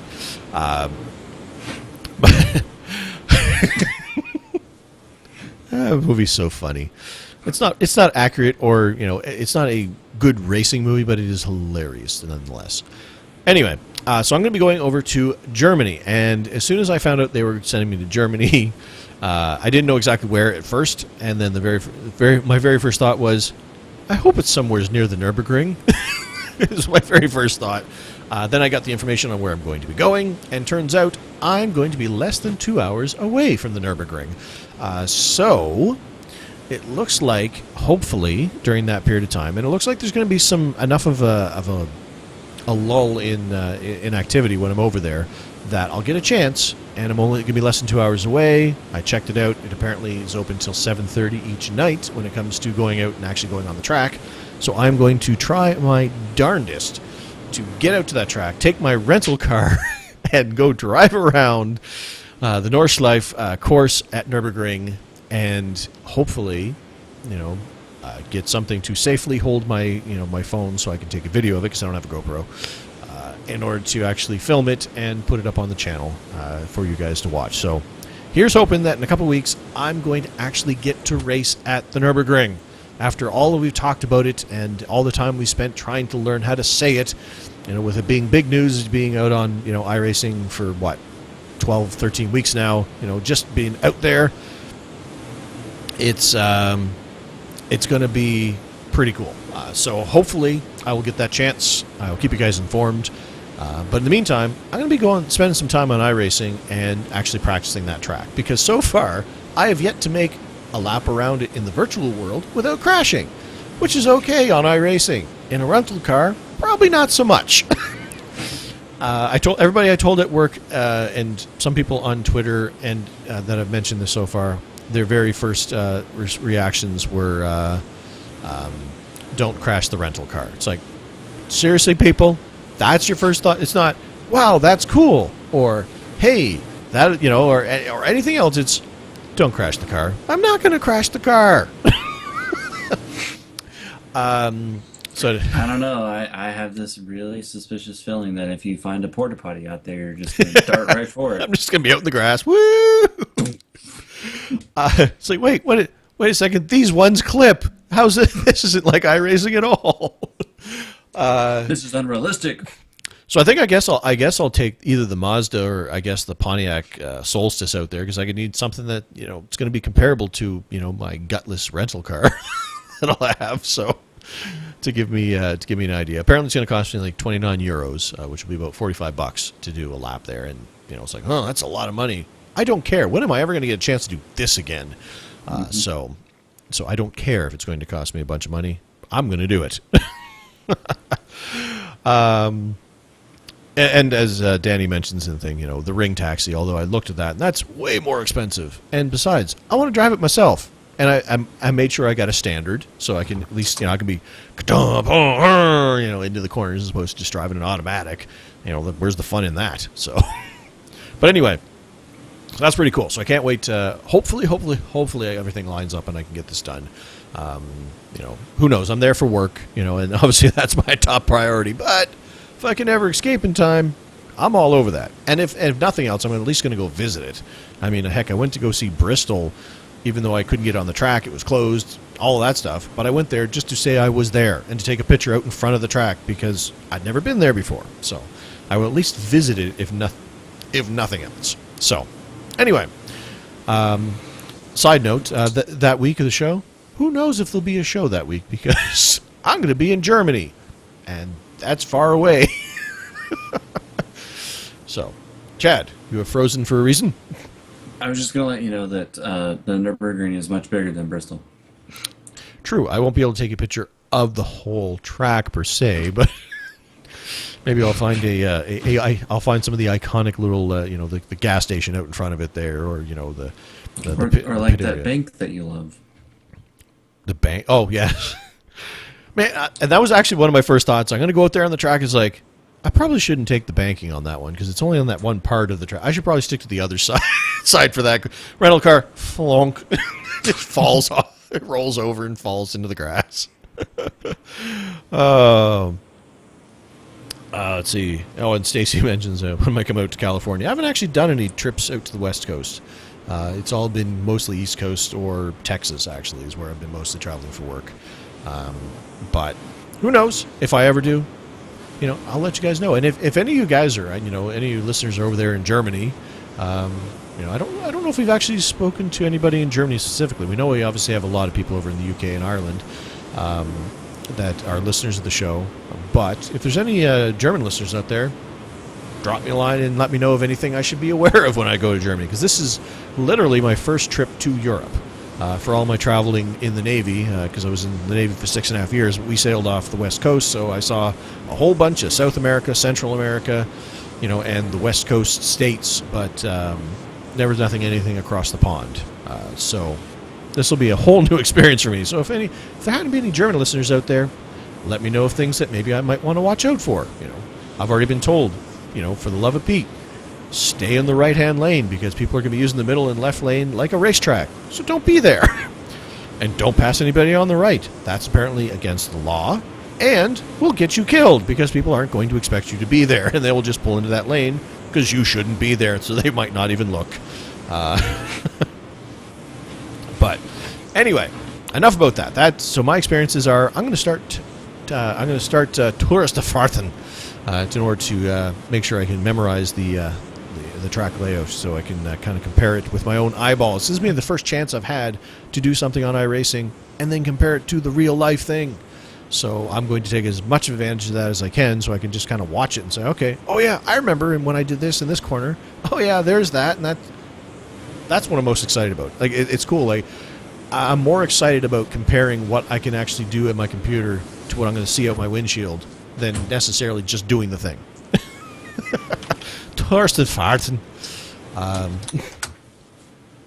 So, anyway, that's my experiences, so to speak.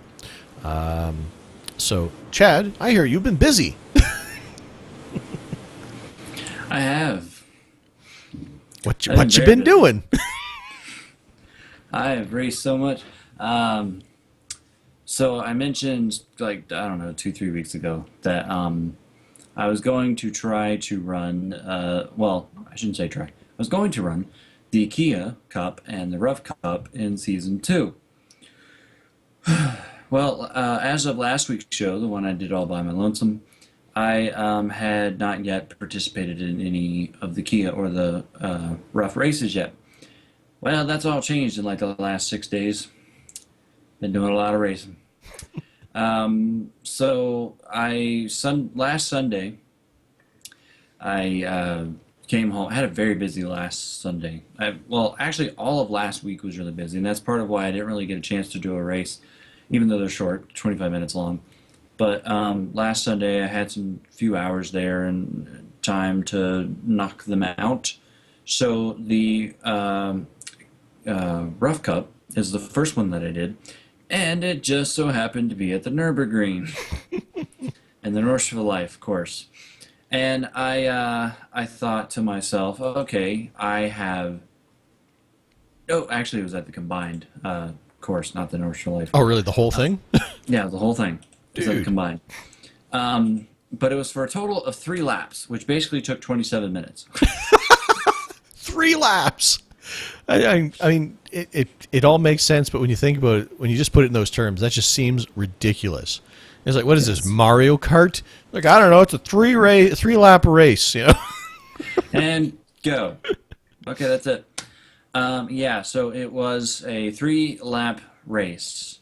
The fastest lap time of the race was a 9-minute, 7-second, and 0.298 lap. So that was the guy that ended up winning the race. He had the fastest lap of the race. And he had one incident point.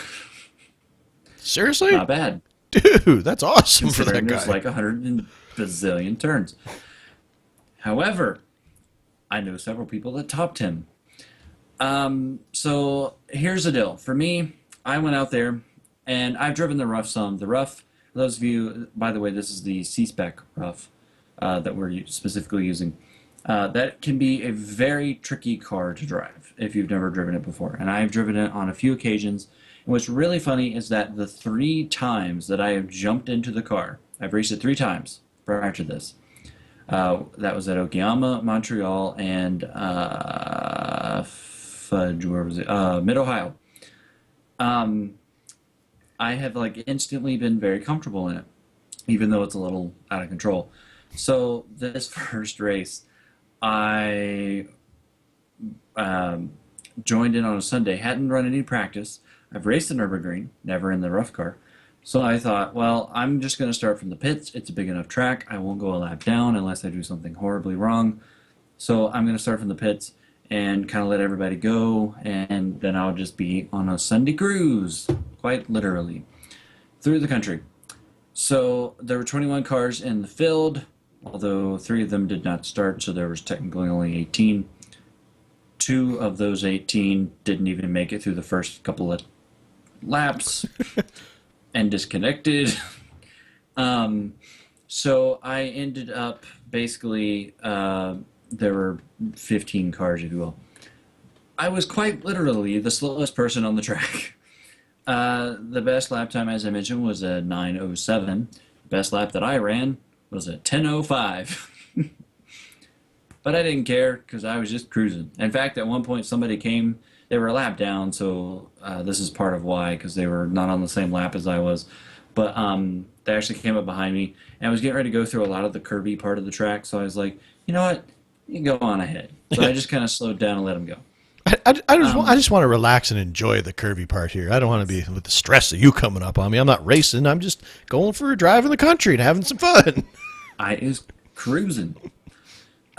So I had car number 8, which I was a little bummed by, but it all worked out. So technically, I roll off in 21st, which is really only 15th. And I ended up finishing in 14th position, which I was actually quite okay with. Now, granted, I didn't pass anybody. They all wrecked, the people that I passed. Which, it's not the best showing, but it was like, hey, I finished. I completed the 3 laps, and I completed the 3 laps without incident. Zero. Nice. Dude, Eek. that's awesome. And there was only 1, 2, 3 other people that did that. So I was more excited about that really than I was my lap time. So 14th place, lost some iRating, but yeah, oh well, I got through it. I only got 37 championship points. So that was a bit of a bummer, but that's okay. So that was that race. And I thought to myself, before the season began, I will say this, I thought to myself, well, you know what? I've never really driven the Kia. I've spent more time in the rough. I think the rough will be the one where I go for the points, and the Kia will just kind of be there, and I'll kind of be racing. Well, the Kia's first race, and I also did this on last Sunday, was at Phillip Island. Phillip Island is a track where I have a ton of experience, and I love the Australian racetracks. They are very fun to drive. Really? And Any particular reason why you have a lot of experience at Phillip Island? Like I've never actually raced it. Like I've just never run in a series which has caused me to be there yet. I have actually run in a couple of series where I've been there, but I have also, for some odd reason, used that track as a track to test new cars. Hmm. So, like when a new car comes out on the sim, I for some reason go there. If it's a road course car, that is. Right. So, for example, the Kia, whenever the heck this came out, it's been a while now, at least a year, probably 2 years maybe. When it came out, the very first track I went to was Phillip Island, and I took a couple of laps. I don't know, I just like the way that track flows. It kind of fits. I feel comfortable there, I guess. So that was the first race of the season. So And by the way, little disclaimer here: Tyler Young is going to love these stories because I'm totally going to tell everybody that I only had about 5 minutes of practice, didn't even actually complete a lap of practice for the Nürburgring race in the rough, and then I had about 5 minutes of practice for the Kia race at Phillip Island. But I really got really comfortable really quick, like really quick. Um, Turns out the Kia is actually a blast to drive. For some reason in my mind, and I couldn't remember when I drove it the first time way back when, but in my mind I kept thinking it was going to be like the Ford Mustang, where I was like, man, this is going to be like big, fat, heavy car, doesn't want to turn, it's going to be like a pain to drive. It's the total opposite. It is actually a blast to drive. It turns really well, but it's not out of control. Like you're not going to go flying off into the corner and wreck kind of thing. I mean, I'm sure it's easy to spin out at times, but I don't know that it's that easy. Like the rough is very easy to spin out, Mm. whereas the Kia is a little bit more challenging Really? to spin Okay. out. So I went out there, and at first, like I got very comfortable. My lap times were a little bit slow. I could run 136s. The fastest laps I saw were in the 135s, but that's like all out fast, speed, and that's with some of the better drivers on the roadside as well. So I figured that 136s would be pretty well on pace. So got in the room, and at first I wasn't going to qualify because I thought, well, maybe I should just start in the back because I haven't really practiced enough to feel racy. Well, I got in there and I kind of thought to myself, but you know what? I actually feel comfortable in this car. Like it instantly clicked with me and I'm going to qualify. So, but I ended up qualifying ninth and there were only 12 cars in the room. Now, I will say, when I say 12 cars, Kia is not very popular, unfortunately. It is very difficult to find a room. I was actually very fortunate that this room even went official. Hmm. You have to have six to make it go official, I believe. So we had quite a few, all things considering. But it's kind of depressing. I was telling Trevor before the show, there's only been 111 people that have actually done at least a race thus far. Yeah, and looking at I'd be in Division 6 this season. There's 8 people who have points in the Kia Cup in Yeah, Division 6. So that's kind of sad. it is because I think it's a very fun car to drive, and there's some good baseline setups in the forum. So I mean, it is open setup, but you can at least, kind of get going right away with like I downloaded a baseline setup, and I'm going to use that thing everywhere. Um, so qualified ninth, so I was basically at the rear anyways. Well, the start of the race was interesting because the guy that started on the pole, it's standing start, so I think he accidentally rolled before the green lights, which of course, and will give you a black flag. You have to serve. Well, not only did he get a black flag that he had to serve, but he actually didn't really roll very well at the very beginning. So as a result, he kind of held up the line that I was in, which I don't know if you'd call that the inside line. I guess you would. I guess that would be the inside line. But anyways, he was on the odd side line. And he really kind of held that up. So I actually, on the initial start of the race, I just went as per normal. I didn't hold back. I just kind of went. And I actually ended up passing three cars, right away because they kind of got held up. So I was like, wow, okay. So suddenly I'm in sixth. And honestly, I didn't think that I would stay there. But then I kind of started staying there. And I was like, hey, this is going pretty well so far. And then, like, by the time we completed the first lap, the leader, the guy that started on the pole, he had to pit, serve his black flag, so I gained another spot. And then that was how I gained the third spot, actually. So that got me to sixth.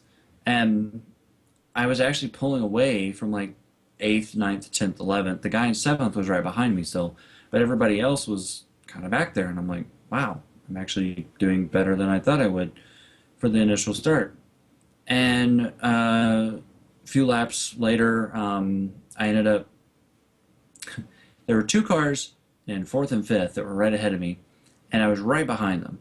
and I stayed with them for the first 3 or 4 laps, and I was kind of happy about that. Like, wow, I'm actually kind of competing with some of these guys. And there's I don't know what number of turn it is because I don't pay attention to that stuff. I just drive the track, but it's a really sharp kind of hairpin turn at Phillip Island. All the Australians listening will know what that is. They're all screaming at their Like, it's at turn their, 5, you dummy! their iPods right now. What are you Um, doing? You said you love this track. I know, but I don't keep up with tracks. Um, so I was getting ready to go into that turn, and I was kind of, I don't know, 5, 6 car lengths behind these guys, which was a good safe distance at this point. The guy behind me was a couple car lengths behind me. Well, these two guys, I don't even know how they did it, but the one guy was trying to pass. The guy in fifth was trying to pass the guy in fourth, and that's a pretty good passing opportunity, I think. And they both went really wide into the turn. I guess they overshot the turn because they were really involved into the race and they were trying to do well. And so they both went way off the road. They didn't wreck. They just went off the road, and it took them a couple of minutes to get back on. Well, I kind of jumped at the opportunity and just sailed by both of them. And like sometimes I would be a little bit more patient on that because you don't know where they're going to go. They're going to crash. They come back in the road, and but I just kind of like ignored them. Kind of kept an eye on the corner of my eye. Watched them on the left monitor out there in the hayfield having fun with cows as I drove on by, and now suddenly I'm in fourth. And the guy that has been behind me is still right behind me. But as the race kind of progressed, Kia, I think tire wear is a big deal with that car. Seems to be anyways in the first couple of races I've done. Well, I've been kind of taking care of my tires, whereas this guy was like overdriving the entries of the corner. Like there was a couple times he scared me. I was like, okay, dude, I'm here. Please do not hit me. And slowly but surely, ended up driving away from him. And in fact, at the end of the race, and he didn't wreck and I didn't wreck, I finished about 8.5 or so seconds ahead of him. So I drove away from that guy and felt really good. Well, third and second at this point, quite a ways ahead of me, wasn't going to catch him. Until with about 4 laps to go, 3 laps to go in the race, third place vanished. Lost his connection. So I was like, yay, I'm in third now. I don't care if I didn't actually pass the guy. But to this point, I'm like legitimately in fourth. Like I have gotten there, I had a little bit of help, but I've gotten there and I'm actually staying there and driving away from everybody behind me. So I was like, I'm legitimately doing well. And so now I'm in third, and we get to the last lap of the race, and I'm about, what was that? I was like 7 or 8 seconds behind the guy in second. The guy in first was like a mile ahead of all of us. In fact, I finished 19 seconds behind the guy in first at the checkered flag. But so I'm coming around on the last lap. Just I did the thing in my mind where I was like, okay, let's just hit our marks, try not to blow this, and just get out of here with the third place finish and be all excited about it. Well, the guy in second, I went into that same hairpin where the people ran off the road earlier in the race, and I was, like I said, I was about 7, 8 seconds behind him. Came around the corner. Suddenly, I'm 5 seconds behind him, and I'm like, oh well, he just accidentally cut the corner or something and had to check up, or that's no big deal. Then I go in, there's kind of a short straightaway, and it goes back into kind of a left-hander there again. I don't know the names of these turns or whatever. And I come out of that turn, and suddenly he's 2 seconds ahead of me, and he's like right there, and I'm a lot faster than him. And two things went through my mind. Number one was like, okay, now I know he didn't cut the course because there's nowhere for him to like get a slowdown penalty that severe at this point. And the second thing that went through my mind is, I know what happened. He ran out of fuel. Ah. Because you have to have a certain amount of fuel to make the 25 lap race, or 25 minute, sorry, lap races. It was a 16 lap race. And I started looking at him, I was like, man, he really ran out of fuel. And sure enough, like not even halfway down that little, it's not really a straightaway because there's a curve in between it, but it's kind of a lengthy, high speed part of the track. He like came to a stop because he'd run out of fuel on the last lap. So he missed it by like half a lap. Felt pretty bad for him because he was pretty quick. I don't even know where he finished. Actually, I do. He finished 7th. He was second on the last lap and finished seventh. Um, but I finished second in my first Kia race. That's I pretty was like, cool. I'm the man. I'm here. I'm gonna win this championship. You guys ain't got nothing on me. All right, I didn't really say that. So I finished second in my first Kia race. I was the only person in the room that had zero incidents. I am in Division 3. I scored 112 points, which at the time launched me to first by quite the margin because everybody else was down in like the 70s or the 80s point total. I had 112. That's pretty good strength of field. And I gained a lot. I gained 86 I rating in that room. So I Nice. was like, I love the Kia. This is the greatest car ever. Now, flash forward to this week's races, and the Kia is at Watkins Glen. It is at the classic version, so no bus stop, no extra part of the course, just the classic, straight up. I would No refer boot. to it as easy mode Watkins Glen. Well, yeah, because I mean, you take out the boot, you take out the bus stop. Like, Yeah, there's like what, 2 turns? yeah, pretty much. You have to go up the S's, and then there's like another little turn in the carousel, and it's like, oh, here's a turn, straight away, turn, straight away, turn, straight away. So yeah, definitely gets a little bit easier. Um, Anywho, you guys know Watkins Glen, one of my favorite tracks. Might actually, I think I said that it was my favorite track. So jumped in. The guy that won the race at Phillip Island won this race. So that guy's pretty good. Actually, his I rating is in the 4,000 range, so he is pretty good. I qualified again and felt like I would actually do pretty well, but didn't. I ended up starting 10th out of 11 people. Again, low car counts. Uh, but quickly drove my way forward. Like I kind of took it easy in the first few turns because people try to be all Superman on the first lap or Batman, depending on what side you're on. That's a movie joke. No, no spoilers. I'm going to see that very soon. And I haven't seen it and probably won't because I don't care. I Oh, hope they both die. I'm just kidding. oh dear. So I started 10th, like I said, and immediately started going forward and passed virtually everybody. There was one car I think that wrecked, but pretty much everyone else I caught and passed and drove away from and was having another great race until at the very end. And I mentioned tire wear. I'm pretty good at saving my tires. The guys that were running second, third, and fourth, I got myself to fifth, and those guys, I was really catching them, and they were having a great battle. They were really close to each other. They were duking it out, and I caught them. And the guy that was in second kind of lost control a little bit, went off the road a little bit, came back on the road right in front of me. Oh my Lord, was he holding me up? He was holding them up too, I think, but. Wow, that guy was blocking and he was kind of all over the road. And I don't know that he was doing it to like be mean. I think he was just trying to defend the spot, like what you would do. But he was just so much slower than I was at that point that it was really hard. Like I almost ran over him like 4 times. Well, and Like, like you oh said, he my probably gosh. he probably wasn't sitting there blocking. That was probably just him driving and trying to get around the track. But Yeah. even though you're faster, it's like because you can't trust that he's going to take a consistent line, you can't stick your car in there because Yeah. you don't know what he's going to do. It's not that he's going to maliciously necessarily try to block you and take you out. It's just I really don't know where you're going to be. Exactly. So that was very challenging. That went on for about 4 laps, and that was hard. And then the way that I pass, so if you want to take this as a rookie tip, go for it. But the way that I usually try to pass people on oval or road, doesn't matter, just the way that I do it, is I look for that person's weakness and I look for my strength, and then I compare, and then I attack where I'm better. It's common sense. Mm-hmm. So I started looking where this guy's weakness was, and there was like 5 of them where he was very weak, and there's not very many turns, so he's pretty much weak all over the track.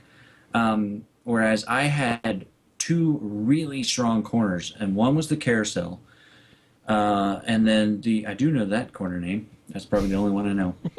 And then the second one was the turn after the carousel, the little left-hander, after that straightaway. Those were my 2 best turns. So I kept trying to set up passes there, and then there were a couple of other places where I thought I was a little bit better, so I was trying to set up passes there. It didn't quite work, but man, I made a move. I started noticing that this guy was kind of like defending the line on straightaways. Like he would go where uh, you would be setting yourself up for the next turn. So like if the next turn was a right-hander, he would go to the right side of the track to kind of block that, so that I would have to take the left side, and then I'd kind of be out of position once you got to the turn. And so he came out of the carousel, and I was on his bumper, and I'm following him, and I kept waiting for him to kind of move slightly to the right, but also kind of stay to the left. So I started kind of moving to the right just a little bit, almost acting like, "Oh, okay, I'm just going to follow you down the straightaway." So he started moving to the right. And as soon as he moved just enough to the right, I whipped that car to the left, pulled up just enough alongside him to where in that left-hander I was in the right line, and it was in great momentum to pass him, made sure I slowed down to make the corner, not accidentally wreck him or myself, and made a very clean pass on him. And as soon as I got past him, you want to talk about driving away from somebody. You're like you stick your you stick your head out the window, yell back at him. I told you I was faster than you. I think I passed him with 2 to go. I ended up beating him by almost 3 seconds. And I almost actually started running back down second and third because I lost a lot of time when I got stuck behind this guy. I still finished about 2 seconds behind third place, but I was like 4 seconds back, so I kind of ran them down even. So it kind of makes me think, I had the 8 car who I struggled with getting around for those 3 4 laps. Had I not have had that problem and got by him quicker, would I maybe have gotten a chance to fight with third and second? So I don't know, but still, in the end, finished fourth, 0 incidents again, okay points, gained 28 iRacing. I'm going to attempt to try to get another race in before the week is over with here because I think I can get better points than that. And Watkins Glen is a really good track for me, and I really got comfortable the more the race went on. So I feel like I can do better than 69 points, but that's still at the moment. Anyways, in the Kia, in the overall standings, has me 16th and has me first in Division 3. Nice. So the tide is flipped. I'm now no longer going for the rough championship. I'm now going for the Kia one, and I'm doing the rough for the fun of it. Ah. And since then, and I won't really talk about these much, but I have done 2 Rough Cup races. I did one yesterday, and then I did one today before the show, actually. And they are at the old Daytona road course, so the bumpy track. It's the bumpy one. And it's also really slick. Kind of makes the rough really challenging, but it actually kind of makes it fun. I was in a very good strength of field race yesterday. Felt like I was actually going to get a top 10, and I just made one mistake entering turn 1, which really upsets me because I actually had just told myself, okay, you're behind a car, you're going to have a draft, which means you're a little bit faster entering turn 1, so let's make sure that we slow down enough to get through the turn. So I started slowing down. I guess I applied too much brake, or not enough brake, because something happened and I went, whee! Loop. Didn't hit anything. Nobody hit me. Just spun. Lost about 5 seconds of time and then kept on trucking. But that hurt my top 10. And I ended up finishing in 11th with 7 incident points. A lot of that was because of the spin and then the stupid 1Xs that the bus stop gives you. But still finished 11th. Barely gained any I rating, plus 7. But that was fun. That was a really good strength of field. And I had car 16, and there were 18 cars. So I was like, man, if I get a top 10, I might get some good points. But that didn't happen. The one I did today went way better. There were 24 cars in it. It was not so great of a strength of field, but it was still fun. I had car number 4. Started in 8th and managed to sneak by with 4 1Xs through the race. No spins. And actually ended up finishing in 3rd in today's race, which I was way happy with. It was a lot of fun. Some good drivers in there, some very nice drivers as well. a lot of good conversation through the race. Not like a lot of chatter, but like race chatter. Like the one guy who ended up finishing behind me, I got around him, but he at one point we were going down into one of the turns at the Daytona, the infield part of the road course, and he almost wrecked, and he saved it, and I was like, dude, nice save, and he came on and was like, yeah, I don't know how I did that, first of all, I don't know how I got loose, and then second of all, I don't know how I saved that, and then he went, I felt so bad for him, but he went into the bus stop like two corners later, totally wiped out, Oh, and spun out again, and then he came on the radio and was like, I didn't save that one. I was like, I see that. So I felt bad for him because he had that great save, and then he didn't save that it's one. like get on the radio. It's like, remember that time when you said good save? Yeah, that doesn't apply here. So yeah, like I said, I finished in third. But here's the cool part. In this race, I gained 51 I rating, which now puts me for the first time ever on the road course side above 2,000 I rating. I'm at 2019. Nice. Going up, baby. So I'm at 1,200, and I'm happy about it. yes. So, anyways, in the Rough Cup, like I said, I'm not really running for points anymore, but or so much, I guess. But I am in Division 3, and as of when I last checked, I think I was 60th, if I remember correctly, out of like 100 and some people that are in Division 3, and then there's like 1,000 some people that have taken a time. So Rough has way more. I'm 40th actually, out of 196 in Division 3. But then overall, there's 1,057 people that have run, and I'm 228th so far. So, anyways, off to some pretty good starts in the Rough and the Kia. Like I said, hoping to get another Kia race in before the week is over with, because I think I can do a lot better than what I did the other day. And having a blast in both, but especially the Kia. So I'm looking forward to the next 10 weeks now with this setup. And the Rough goes to Interlagos next week. I've never actually done a race there before, so that'll be interesting. Cool. And it almost seems like the Kia goes to the Nürburgring, but I'm going to have to double check that in like the next 5 seconds.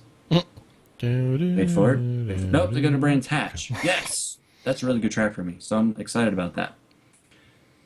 And then they go to the old Phoenix road course, and then they go to the Nürburgring. So, anyways, those are fun. Come race the Kia, guys. It's like a blast, and yet nobody does it. So Yeah, no, hearing you describe it, like, I think, man, maybe I should, maybe I should do some races in there. As we can do some races together. I mean, obviously we'd be in the same, same race or same split, because there are no splits. So, hi, Trevor. Yeah, they really are fun. Chad drives by, I'm all like, I didn't save it. That was funny. Like, that was my favorite moment from that race. Like, I didn't save this one. Well, let's see. The Kia, let's see. Yeah, like you said, they've done Phillip. They did Watkins Glen this week. Brands Hatch, Phoenix Road. I don't think I've ever done the Phoenix Road, and it's the old one, too. Yeah, it's an old course. I haven't done that either, so that'll be interesting. The Nürburgring is going to be tough.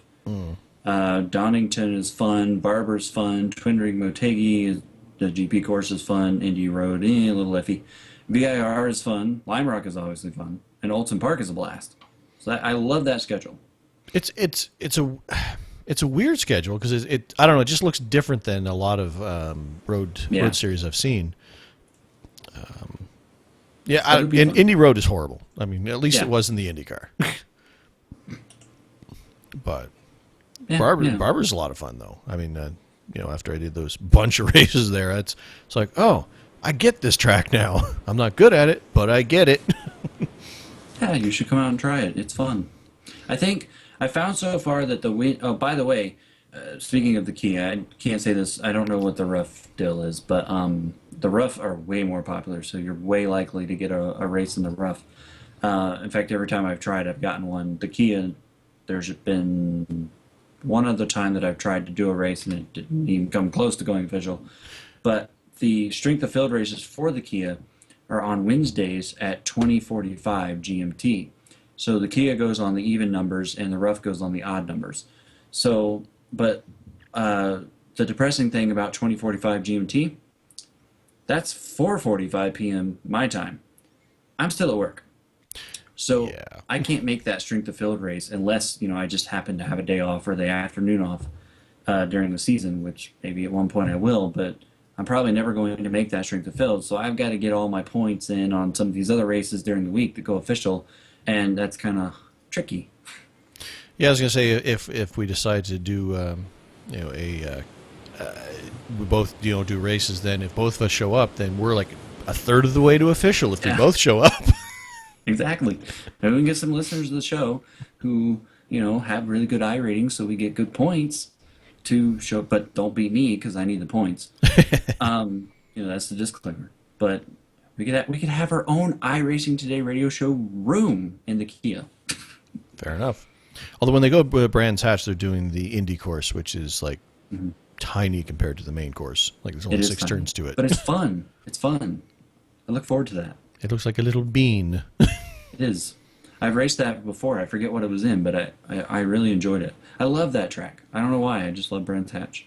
Yeah, Fun. maybe I'll try to get some races in. Obviously, I can make the strength of field races even less than you can because that's like 2:45, and I'm really at work at that point in time.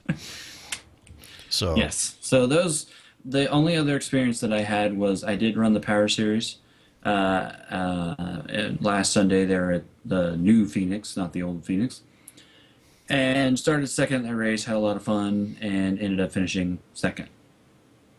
So, which was kind of by luck in a way, but it was fun because that is the first time in the 6 races that I've run in the Power Series this year that I finished technically without a wreck. I did actually have a scary moment at the very beginning of the race. I was running in second behind the leader, and I'm running on fake internet, as I call it over here, as you guys would know well and good on the show.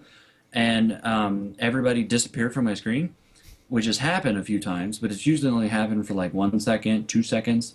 This time it happened for like 4 seconds. And I didn't think much of it because when I came off of turn 4, I was like 2 car lengths behind the leader. So I thought, well, I'm not going to catch him because I didn't have that great of a run. Well, when everybody reappeared, which was right before we got into turn 1, I was almost inside of him. I thought, oh my gosh. So I literally locked up the brakes, jerked the steering wheel to where I like wrecked myself trying to avoid him because I did not want to crash anybody. Would much rather take myself out. And so I kind of like slid into the wall and had like 28 seconds of optional repairs, but I never wrecked. And at first, the caution came out. And at first I thought, well, how in the world did I cause a caution? Because I didn't spin. But apparently there was a wreck that happened towards the rear of the field that did bring out the caution at the exact moment that I did that. How about that for timing? So I got all my damage fixed and then made my way back up through the field and finished second. So that was fun. they had a sympathy spin. You see. Yes, it did. Oh, poor Chad. Spin. Caution. So yeah, I had a big week. I had 6 races since we last did a show. Yeah, we were talking about it before, and it's kind of like the tables have now turned. Where Yep. the last little bit was Trevor talking about all of his experiences with the IndyCar, and Chad like, yeah, well, I don't have internet, so I don't know, I didn't do anything, and and now we've turned to Chad's like, I'm racing all the things, and I'm like, I don't know, Anything that moves. So yeah, those the cool thing I love about the King of the Rough, 25-minute races. Can't beat that. True The whole enough. thing takes like 30 minutes basically to do. So they're Yeah. fun. Come join us. Yeah, like I said, maybe this week I'll try to get. I want to get something back out on track. Like I said, I just went into one of those.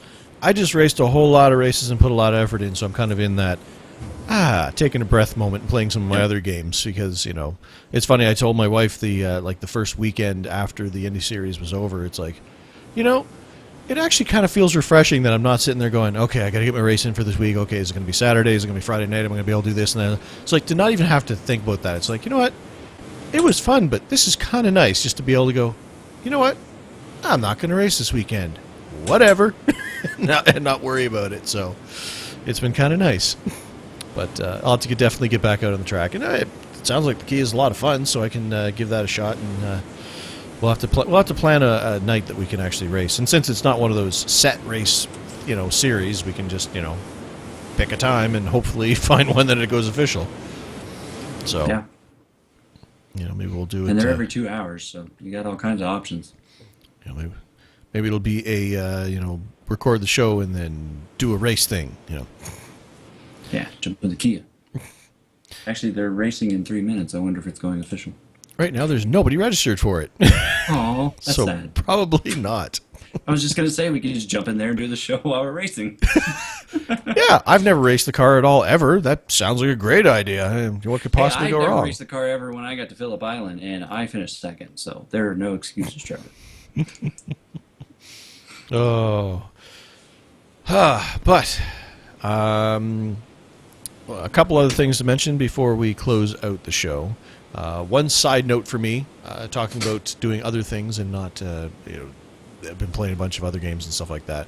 Just want to put a side note out here as a thing that I may be doing, but I've been kind of thinking I want to do one of those series where I go through a game and do a quote unquote let's play thing, because I like streaming stuff and doing commenting when I'm playing video games. Actually, it's funny because even when I'm just sitting here playing games, I'm doing it anyway. And then I especially usually get quite funny if my daughter's sitting there watching me play a game and stuff like that. So I've been looking, it's like, well, what could I do? And then an unlikely candidate, which I won't mention yet, kind of a new game I started playing, dropped in my lap. I had my eye on it, picked it up last night, started playing it today a little bit. I'm playing it, it's like, okay, this has more to it than I thought it did, and it's kind of fun. And I'm sitting there playing it with my daughter was with me, and I'm just commenting and making up voices for all the different characters that are in this thing and whatnot. And I was like, I should be streaming this because I'm having a heck of a lot of fun and just being silly old Trevor. So I may be starting up a Let's Play series on my YouTube channel. Probably stream it live on the Twitch and then put it on later. So keep an eye on the Twitter for that. Heck, I might even start one up after we're done the show here, but I got to do some editing, so probably not. But anyway, I might be doing a new series of video game, a video game Let's Play type thing, and I'll leave what the game is out of it until I actually get it started. But we'll see. So anyway, just keep an eye out on Twitter for that, and maybe I shall surprise you. And it is an odd choice for a game to be playing for me, but it's one of those things I looked at. It's like, there's more to this than I thought, and there's a lot of opportunity for making a lot of jokes and funny commentary on this game as well. So we shall see. So keep an eye on Twitter. Anyway, another note that Chad has reminded me of as well is it's been a while since we've done our show fun races. We've done 4 sets so far. I don't remember. 4, I think. So it's been a while since we've done our last batch, and we have a bunch of new listeners who have come on board as well. So nothing official yet, just a reminder that, yes, remember we do these, so we are going to get into the planning stages once again and come up with a date and time and track and car combinations and whatnot in the near future, and set up another one of those, because those are always a lot of fun. So if you have any particular thoughts on what we should do this time around, we usually, for those who are new to the show or who haven't gone to these before, we usually do one oval and one road. We try to keep it to content that's usually either free or something that most people have, kind of thing, just so that we can get as much participation as possible. But that varies from time to time. So anyway, if you have any particular combinations or anything that you want to see us race this time around, let us know. Just send us an email to our feedback email address, which we'll be reading here very shortly. Spoiler alert, it's feedback at iRacingTodayRadio.com. So anyway, send us an email, let us know, and we can start doing the planning stuff. Mr. Chad. I think we should race the Kia. You're just in love with that car. We should race. Go fast, turn left and right. We should race the Kia at Phillip Island, because I don't know the course. I've never raced there, but looking at the screenshots, it looks beautiful because it's all on the coast and you can see the water and stuff. But how many people actually have that track, though? Oh, probably not a lot. I'm just saying it looks pretty. I know all the Australians will. So we could have a room full of Australians and then a Canadian and an American. Get our butts whooped. Isn't that how it normally works? Well, I guess. But Britain yeah. wouldn't have run over me and would only apologize. So so yeah, we normally do an oval road on something that's most people can have, and then a lot of times we'll throw in a bonus fun thing that's just something crazy that Figure right. just for fun, like a figure eight or something like that. I'd like to see us do something at the Nürburgring just because I don't know, it's just a lot of track. Speaking of which, the next endurance race, as I mentioned last week, is at the Nürburgring, and that's in the beginning of June. It's a 24-hour race. I really believe that race rather is going to be vastly popular because I've noticed in the rough it was very popular with car counts and stuff, and that surprised me a little because you wouldn't think that everybody would buy that track or at least both versions because it does cost a lot of money. But man, I think that race is going to be really popular. So I'm looking forward to that race even more. Yeah, and that's I missed out on the Sebring race, but I definitely want to get in for the Nürburgring there because especially because you have real world experience. See, I'm going to be bringing that experience to the team. You can tell us what to do. It's like, oh, well, when you go here, what happens is your rental car spins off and take pictures. spins off the track, and then the marshals come and say, "I'm sorry, sir, you're not allowed on this track anymore. Please get off." Go back to Canada. But I think that's going to be a hugely popular race. So that should be a lot of fun. 24 hours at Daytona was demanding. Like, yeah, 24 hours at that place.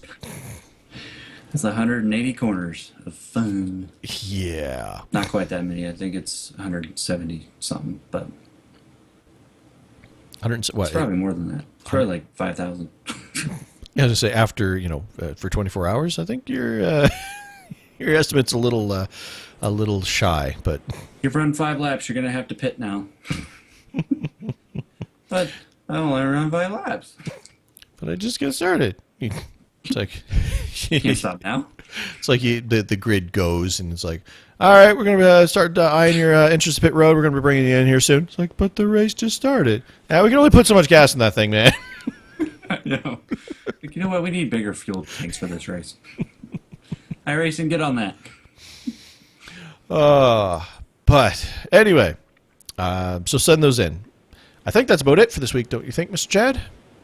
It is. Keep in mind, though, that 24 hours of Nürburgring will be using way different cars than what we've been using the past few races. Oh, yeah, so right. Just FYI.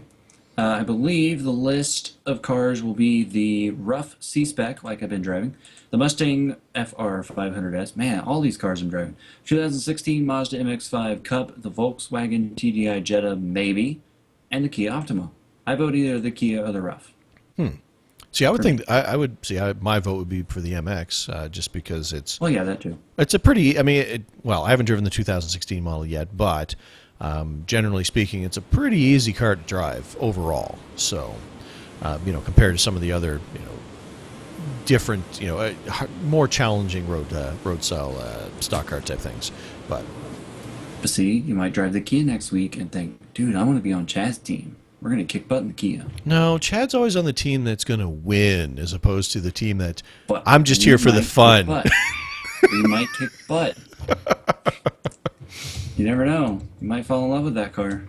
By the way, we're doing follow-ups on things we bought. The paddle shifter system that I bought for the Driving Force GT, still working great. Love it. It is fantastic. It stays connected. It does not move. Cool. It clicks very well. I've not yet missed a shift. So really like it. If you can find it cheap and you have the GFGT, recommended. Also, another little programming note is that I finally got the iFlag where I wanted it, and that is right next to my microphone that nobody can see.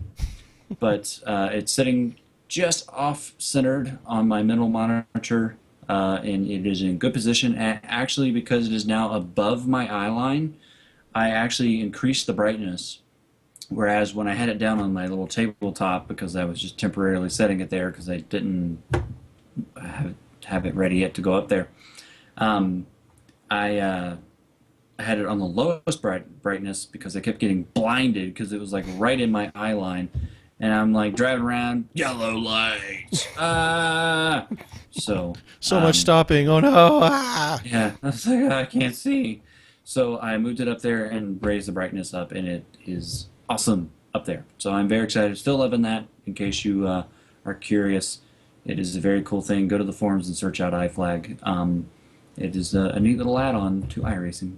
Cool. Yeah, I haven't actually got mine yet. Like I said, I had that money, but I put it into the new video card instead of that. So the iFlag green screen for behind me here, stuff like that is on my to-do list, but not there yet. So when funds allow, and then of course the triple.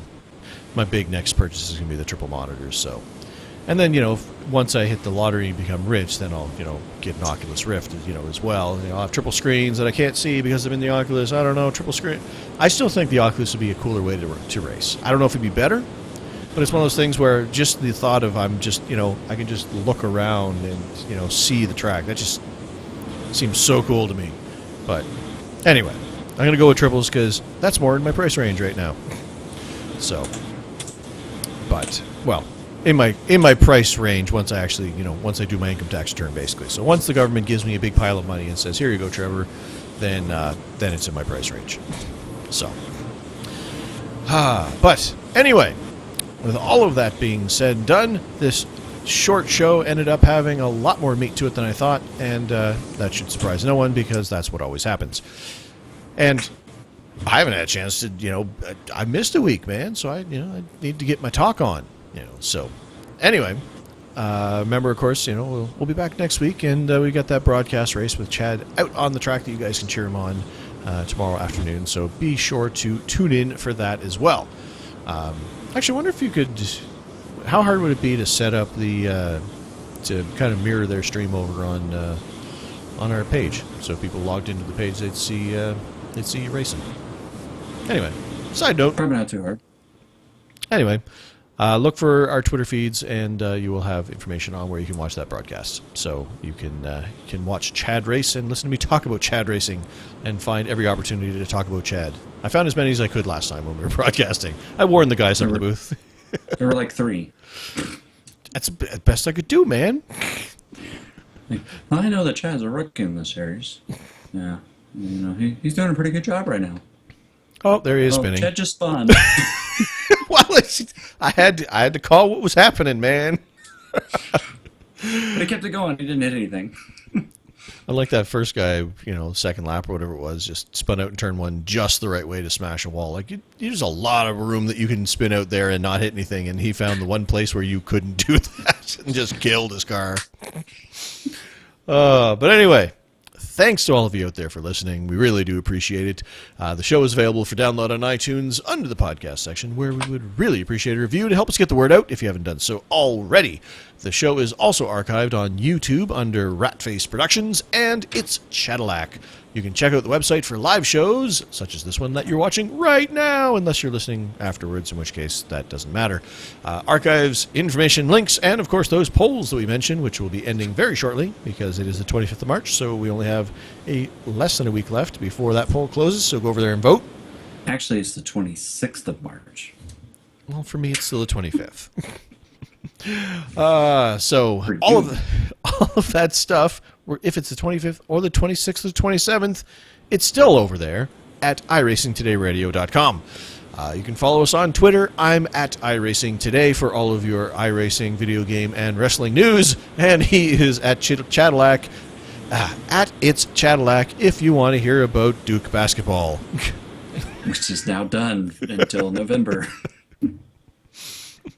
You can email any questions, comments, and poll suggestions that you may have to feedback at iRacingTodayRadio.com, or if you just want to say, hey, I like your show. Feel free to add us as friends on iRacing.com. If you are not yet a member, please refer us in the referral box when you sign up, if you decide to sign up, by entering Trevor's email, which is ratface@gmail.com. That has 2 T's in it. Or you can enter mine, which is iRacingLegend@gmail.com.